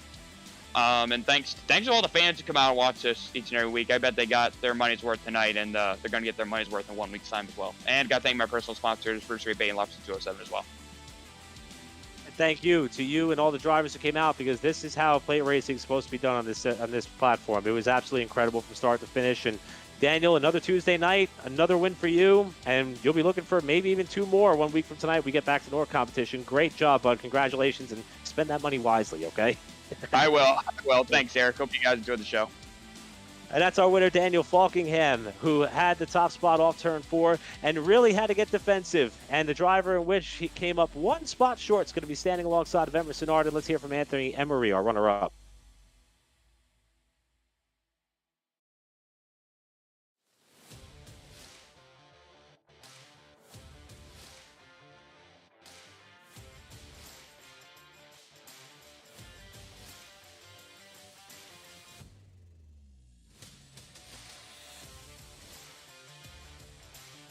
I don't really think anything because I mean, from last lap my help just kind of disappeared. Cody Miller ran out of gas, and so I don't really think I could have done anything differently. I tried my best. I was gonna right hook or left hook Daniel on the fence to win the money. I mean, I don't care. Yeah, I don't really think I could have done anything different. But I mean, really fun race. I love the strategy aspect. Shout out to it was Connor Anton and Bobby Channing, James Sim. Well, James, David Shutt as well.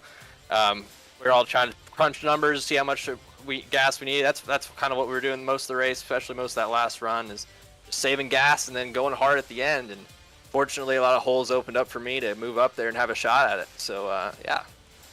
Absolutely. Unfortunately, my mic was muted for the question, but you did hear Anthony's response to me asking him what could he have done differently on that last lap and how he got himself set up to be in that position. But Anthony, as one of the organizers of this event and coming together really on short notice because, you know, the NORC off week and everybody's still wanting to race, and then even adding entries up until the session going up.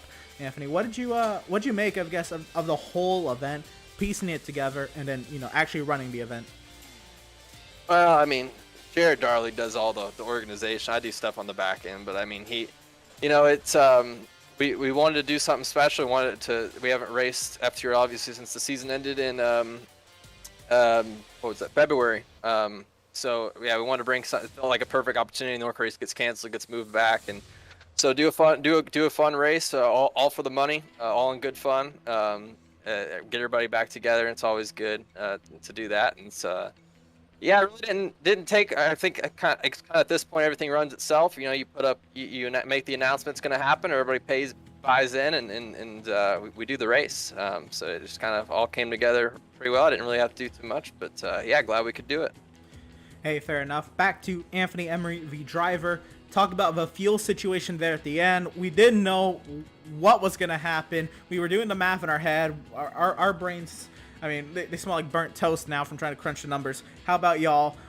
How were you sitting on fuel? We saw Miller run out of gas on that last lap. What were you expecting? Well, I mean, I had a feeling when I coming to the Y, I knew him behind me wasn't necessarily a good thing. I knew that those guys up there that were racing hard, I mean, they're just, you know, if you're racing hard up there and you're going full throttle and you're as hard as you can every lap rather than just sitting in the draft going half throttle, I mean, you're going to use up more fuel. So I knew that he probably wasn't in the best situation. But yeah, the goal, I mean, the way we went back green, it kind of put us in a situation where we had to split it into two stints and go 16 laps apiece. And on both stints, you had to save at the front end of the run to be able to go hard in the back end and be able to get that extra lap out of your vehicle. So it made things interesting because you had guys like Terrell Baker, Cody Miller, I think Jared Darling might have been another one that was up there racing really hard, kind of hoping for a caution. And if caution comes out, they have the track position. But if it goes green, you know, they're kind of screwed. So yeah, it was kind of a luck situation there. We needed to go green, it did, and like I said, everything just kind of worked out to give me the opportunity to fight for the wins. But I loved it. I love the fuel strategy aspect. I really don't like this style of racing because I don't feel like it's the driver. I don't like when the driver is not necessarily in control of things. So to give us some options and make the driver have to make some hard decisions and tough decisions always makes it a little bit more fun. Well, there you go. That being said, you're running another 60 laps at Talladega next week in the Xfinity cars if you run the NORC event. How does now, after running 57 laps in the trucks, make you feel heading into the Dega duels? I mean, it's just a totally different style, I would say, of what you're going to see next week. You're going to have are the races 30 or 60 laps apiece? Probably 30. 30 apiece. Yeah, 30 apiece. So there's not going to be any fuel saving, and you got a totally different vehicle. I mean, that car, I'm pretty sure, I don't remember exactly how it raced, but I know it's every NASCAR vehicle is a little different, especially the Cup car nowadays. But yeah, they're all a little different. So I don't really think you can learn anything other than just getting if you're going to race, you know, get your basic reps done in super speedway racing. You can be a little rusty if you haven't done it in a little while, but maybe learning some people's moves and ideas of how they want to race. But ultimately, it's kind of it's a crapshoot in these types of deals, so that's why this is a money race. You might as well be at the casino tonight. So yeah, it's yeah. All right, Anthony, fair enough. Congratulations on your second place finish. Who do you have to shout out? Who do you have to thank for getting it done tonight? Shout out to Jared Darling, obviously, working really hard putting this deal together. And shout out to Pit Stop TV. Once our first broadcast with y'all, and y'all are going to be our broadcasters this fall for the return of FTRL, the Cup Series. So it's always good to, I guess, start off that partnership with y'all this week. Get I guess, a little test trial run done. I know Andrew's not here, and he's kind of the lead guy, but you guys still do a great job of I guess, filling in when the lead guy's not there. And yeah, congrats to Daniel Falkingham on the win, for sure. Absolutely. Once again, Anthony, congratulations on your second place finish. Thank you for the opportunity, of course, to broadcast the event. And yeah, congratulations. Best of luck to you next Tuesday night back here. Right. Thanks, guys. Have a safe one. Absolutely. And that was our second place finisher, driver of the number 92, Anthony Emery. And he finished just one spot ahead of last week's NORC Auto Club winner. And third place finisher tonight, Brett Pancari. Eric, standing by. Thanks a lot, Emerson. And Brett, I don't know where to begin because, to be quite frank, I'm not actually sure where you were running at the time that you got to the white flag. Between trucks running out of fuel, crashing in 3 and 4, just that last lap. I know there's a lot that led up to it as far as fuel saving and trying to put yourself in a proper position. How did that all unfold for you? And I mean, did you think that since you survived the corners on the back straightaway in 3, that you would have had a shot at him coming to the line? What was that last lap like for you? Kind of roller coaster, really, because when they first tried to wreck each other on the back straightaway with a couple laps to go, I got into the wall just a little bit, and I felt like I was like 17th coming to the white flag. And then basically a volcano erupted, and everyone just started wrecking and learning how to feel and this and that. And then I don't know how I dodged all those wrecks, and then I didn't think I had a shot at him, and he started to start crashing into one another there too. And I'm just plain lucky that I got third place out of this because, like I said, I hit the wall and I didn't think I had a shot at it, but it is a byproduct of Talladega and Daytona, and that's why I love it. It seems like it's feast or famine. People come in here and saying they hate the style of racing. Some people come in and say they love it. The fuel element, though, was really interesting. I mean, were you aware after your last stop that you could make it to the end, or did you have to do some fuel saving of yourself during that final stint? I was running like maybe 3/4-ish throttle, a little bit of a half throttle, and then when it got to maybe 4 still laps to go, I kind of figured I had enough to make it, so I went for absolute broke. And even that final pit stop, I actually literally ran out of gas in the pits, like just I was about to make it to my small, so I couldn't have stretched it any further than what I did. So I got very fortunate in that circumstance. And yeah, once I thought I had enough fuel to make it, it was time to just go for broke, and either this thing was gonna make it to the line as a winner or top 5, or end up in the grandstand somewhere. Fortunately, when all is said and done, you end up on the podium with a third place finish tonight. Emerson mentioned in the lead-in that this is coming on the heels of your first NORC win of the season at Auto Club last week. And I know that we're not racing under the NORC banner tonight, but we are turning the page to the Talladega Duels 1 week from tonight. I know that you mentioned the Russian roulette nature of this event, but I posed a similar question to Daniel Falkingham.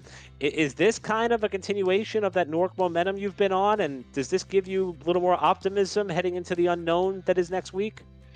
I hope so. I always look forward to Talladega, Daytona, and I guess even the iRacing Super Speedway now too. I always look forward to those events because, like 9 times out of 10, that's my best shot at a win or a really good run. So.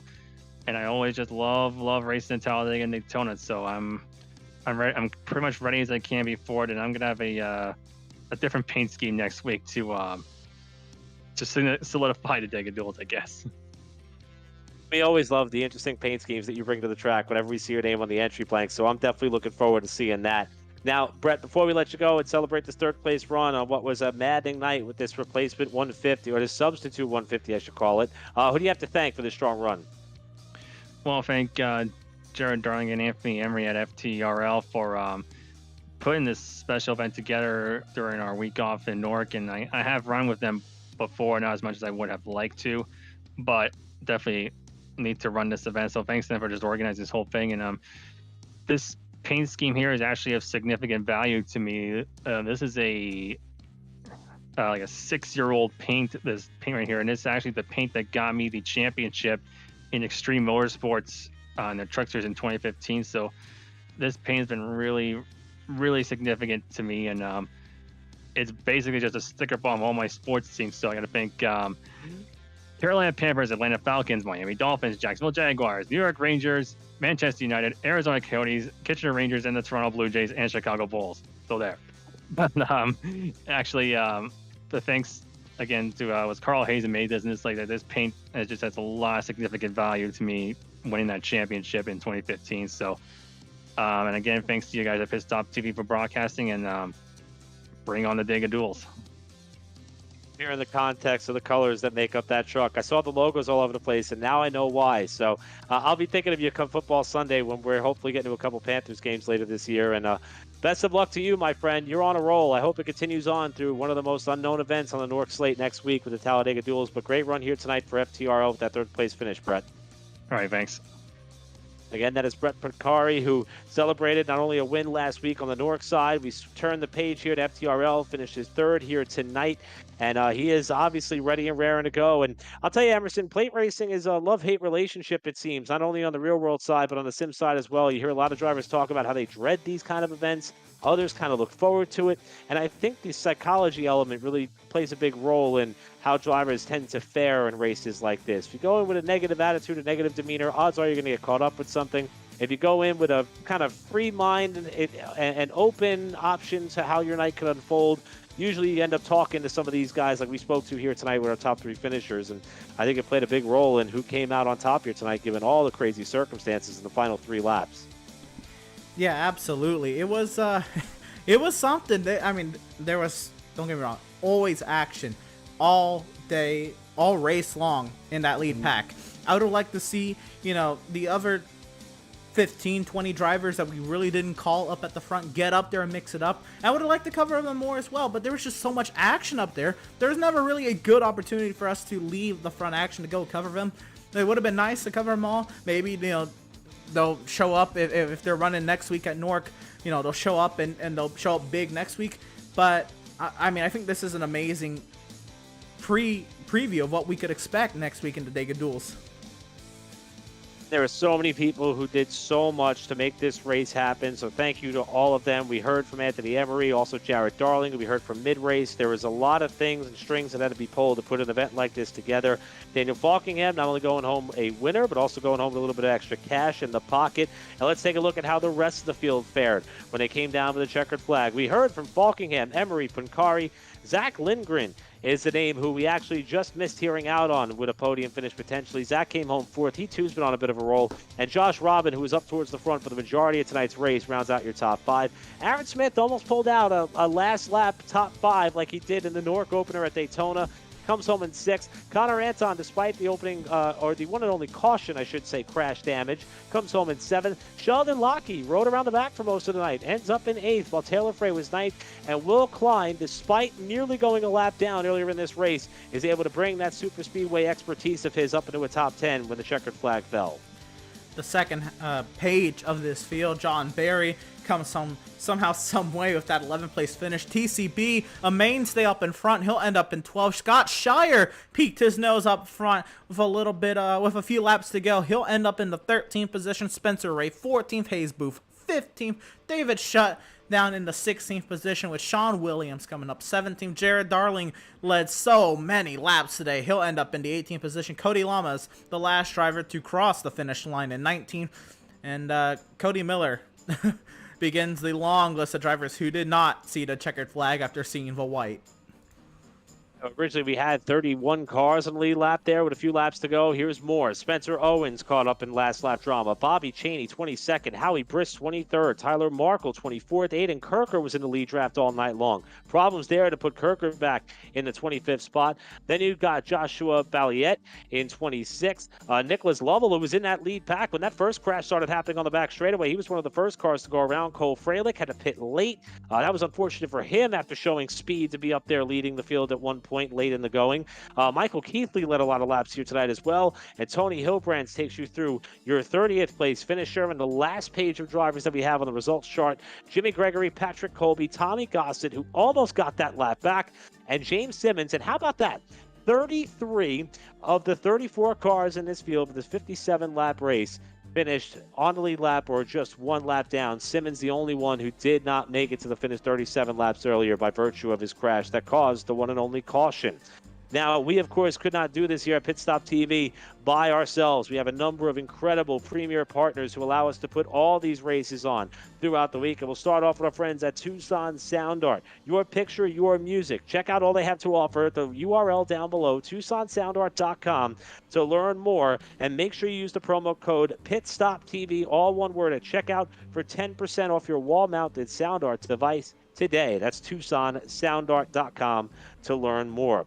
We're also brought to you by our friends Race Pace and Race Pace Setups. They got a Discord link that we post available for you, so that way you could make sure that you pick up the pace with Race Pace. It is a community-driven setup shop and driver development program rolled all into one. They came on board with us about a year ago here this time, and they have been immense supporters of the platform, and they have also crafted numerous race-winning, success-driven setups that you can get your hands on at Race Pace Setups. And again, that Discord information is available there for your viewing pleasure as well. We're also brought to you by our friends who do an amazing job of the commercials that we air leading up to and throughout our race. Permanent Makeup in Maine. The summer is here. Beach weather right around the corner. 4th of July upcoming this weekend. A lot of people are going to be out and about. I know there's some extreme heat throughout the country, so wherever you be, please be careful. But if you want to make sure that you look your absolute best, because you deserve the best care that money can buy, check out PermanentMakeupInMaine.com. Ashley Bolyer's got you covered there. And again, that is Permanent Makeup and Cryo in Maine, PermanentMakeupInMaine.com to learn more. We also have to acknowledge and represent another one of our premier partners here on Pit Stop TV as far as their continued and incredible and exponential coverage. And that, of course, is the parent organization here in Whiplash Media. It's the official graphic and camera provider of Pit Stop TV. To learn more about all they have at their disposal, go to pitstoptv.com/Whiplash to see all that Whiplash Media does for the sim racing sport. And, of course, BAM Racing Videos. Now, Brandon Mettler is actually with our very own Andrew Cardinale IV tonight at the Charlotte Motor Speedway, filming Summer Shootout on the quarter-mile legend car track down there.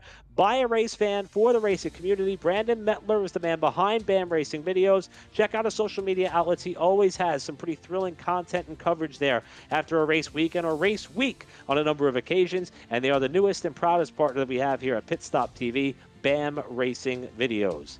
Now, Emerson, we've got some special stuff coming up here on Pit Stop TV over the next few days, including something that's very near and dear to your heart here in less than 24 hours' time. The Outlaw Sim Series. That's your baby. I'll give you an opportunity to allude on that or elaborate on that in just a moment. But they're going to be kicking off their clash here tomorrow night on the platform at 7:30 p.m. Eastern Time. So if you like your Super Speedway fix, you want to come back for more, you don't have to wait another week till we get to those Talladega duels with NORC. You could be right back here at Daytona on the Oval with the Outlaw Sim Series tomorrow night at 7:30. Friday, road course action. That's the MSRA National Series, their 17th race of the season at Road America on the heels of the NASCAR Cup Series debuting there on Sunday. You can kind of get an idea of what kind of stock car action you're going to see there on Friday night, 8:15 p.m. Eastern Time for the MSRA National Series on the road course. And if you want to get your dirt racing fill, which a few of us did last night, next Monday, the BRP Pro Dirt Late Models wind down their season. Only a couple races still to go on their slate. Fairbury American Legion Speedway is the home for their Monday night stop, 8 p.m. here on Pit Stop TV for the BRP Pro Dirt Late Models. And Emerson, I know you're really excited about that Outlaw Sim Series. If you want to elaborate on that a little bit more, I'll be watching along from home. What can we expect to see there? Absolutely. So the Outlaw Sim Series, I want to say they're in their second iRacing season. I've been broadcasting this series since 2018, or this league, if you will, and that, of course, came from we came from console games, NASCAR Heat 3 and NASCAR Heat 4. I was somehow, some way making NASCAR Heat 3 and NASCAR Heat 4 into viewable broadcasts there and covering all the action then. And then the pandemic hit, and then everybody, had time and I guess people had money to come and get PCs and iRacing subscriptions, so we all came over to the iRacing sim in the summer of last year. We ran a 36 race schedule in the NASCAR Xfinity Series cars. decided to cut that down. That was a pretty long schedule, but it was a fun schedule. A lot of action all over. We ran so many different tracks, but here we're with a 22 race schedule, previewing that with the Outlaw Sim Series Clash in the trucks, open setup trucks, by the way, tomorrow night, 7:30 p.m. Eastern. I cannot wait, and man, I am so excited for this Outlaw Sim Series Pit Stop TV partnership, because it is a great group of guys. They averaged 2.91 cautions in full-length Xfinity Series races last season. I think that is phenomenal, and the races were great too. They weren't boring. So a lot of action coming up this season. Tomorrow night, Outlaw Sim Series Clash. This FTRL Substitute 150 was a good prelude to that with the style of racing that we saw here tonight. So much to look forward to on the platform, and also so many different ways that you could catch out all the action, especially across our social media outlets. Now, while Emerson and I had the chance tonight to be the voice of this race, our buddy Corey Rexford did an amazing job promoting this event, and if you didn't get a chance to check it out, here are all the options you have at your disposal. Facebook.com/pitstoptv/ Now, thank you to everybody. I know that Anthony Emery already beat me to this, but thank you to everyone who shared this around. I think we did really well tonight as far as viewership. I know Mom was watching at home back in New York, so I appreciate that as well. I think Facebook was her go-to source, and that's how you can make sure that you watch all the racing we have left to go here, not just throughout the next week, but all through the summer, all into the winter. We're constantly putting out new content here on the sim sports side, the esports side of stuff with motorsports. You can also check us out on Instagram.com/pit_stop_TV / at the end of that as well. Twitter.com/pitstoptv_. And again, I will not be on the call for tomorrow night's race, but I will be on the Roku app with YouTube at youtube.com/c/pitstoptv1, checking out how the Outlaw Sim Series kicks things off here on the platform at Daytona. And that is how you could stay abreast with everything that is going on here. As you can see, we're busy, and that's just all that we got coming up here in just the next 6 days. We got a full plethora of racing action to keep you entertained all throughout the rest of 2021. And this was a good one to kind of kick off this run that we're in here, Emerson. The FTRL, the Substitute 150, a familiar name goes to Victory Lane and Daniel Falkingham. It's going to take me a minute to come down from this adrenaline rush of that finish. I can't wait to go back and watch that last lap because it's all a blur for me, but I had a blast, buddy. We knew we would. I hope you did as well. Absolutely. It was a blast, and oh man, it's a lot of plate racing action coming up. With the Outlaws Clash tomorrow and the NORC Duels next Tuesday. But man, I'm ready. If that's how they're going to be, I am so ready. So much to look forward to, so much to reflect on here tonight, and we could not do it without you. Wherever you all may be, thank you all so much for joining us. As I mentioned just a few minutes ago, had a lot of good help and heavy hitters tonight. Corey Rexford held it down for us on social media, and of course, Emerson Arden, who had to not only handle picking up the slack on the commentary when I was trying to catch my breath with all this action, but he was also the man behind all of our production elements tonight. And Emerson, hats off to you, buddy. Tonight's broadcast looked amazing, and it was all because of the hard work you did, and you kept up with the ever-changing chaos. Incredible job, and always a pleasure working with you, buddy. Corey Rexford as well always does an amazing job on the social side. And if you want to be a part of our crew, send an email to andrew@pitstoptv.com. As we continue to expand with more races on our slate, we love to have more voices and faces on our team. Well, that's it from virtual Talladega and the FTRL Substitute 150 with Daniel Falkingham taking home $150 and the win. And as we mentioned, we'll be back in action in less than 24 hours time with more Super Speedway coverage. Tomorrow night, the Outlaw Sim Series Clash at Daytona, 7:30 p.m. Eastern Time. On behalf of everybody at Pit Stop TV, FTRL, I'm Eric Brennan. Thank you all so much for joining us, and we will see you next time. Good night, everybody.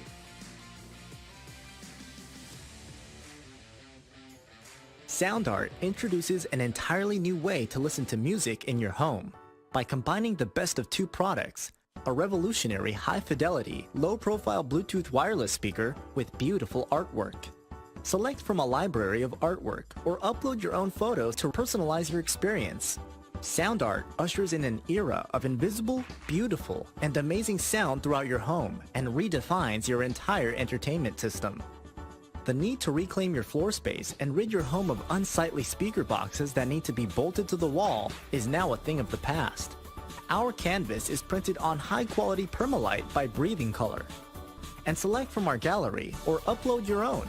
Standard sizes include 16 by 20 and 18 by 24 canvas wrapped. Custom sizing is available. as well as surround sound options.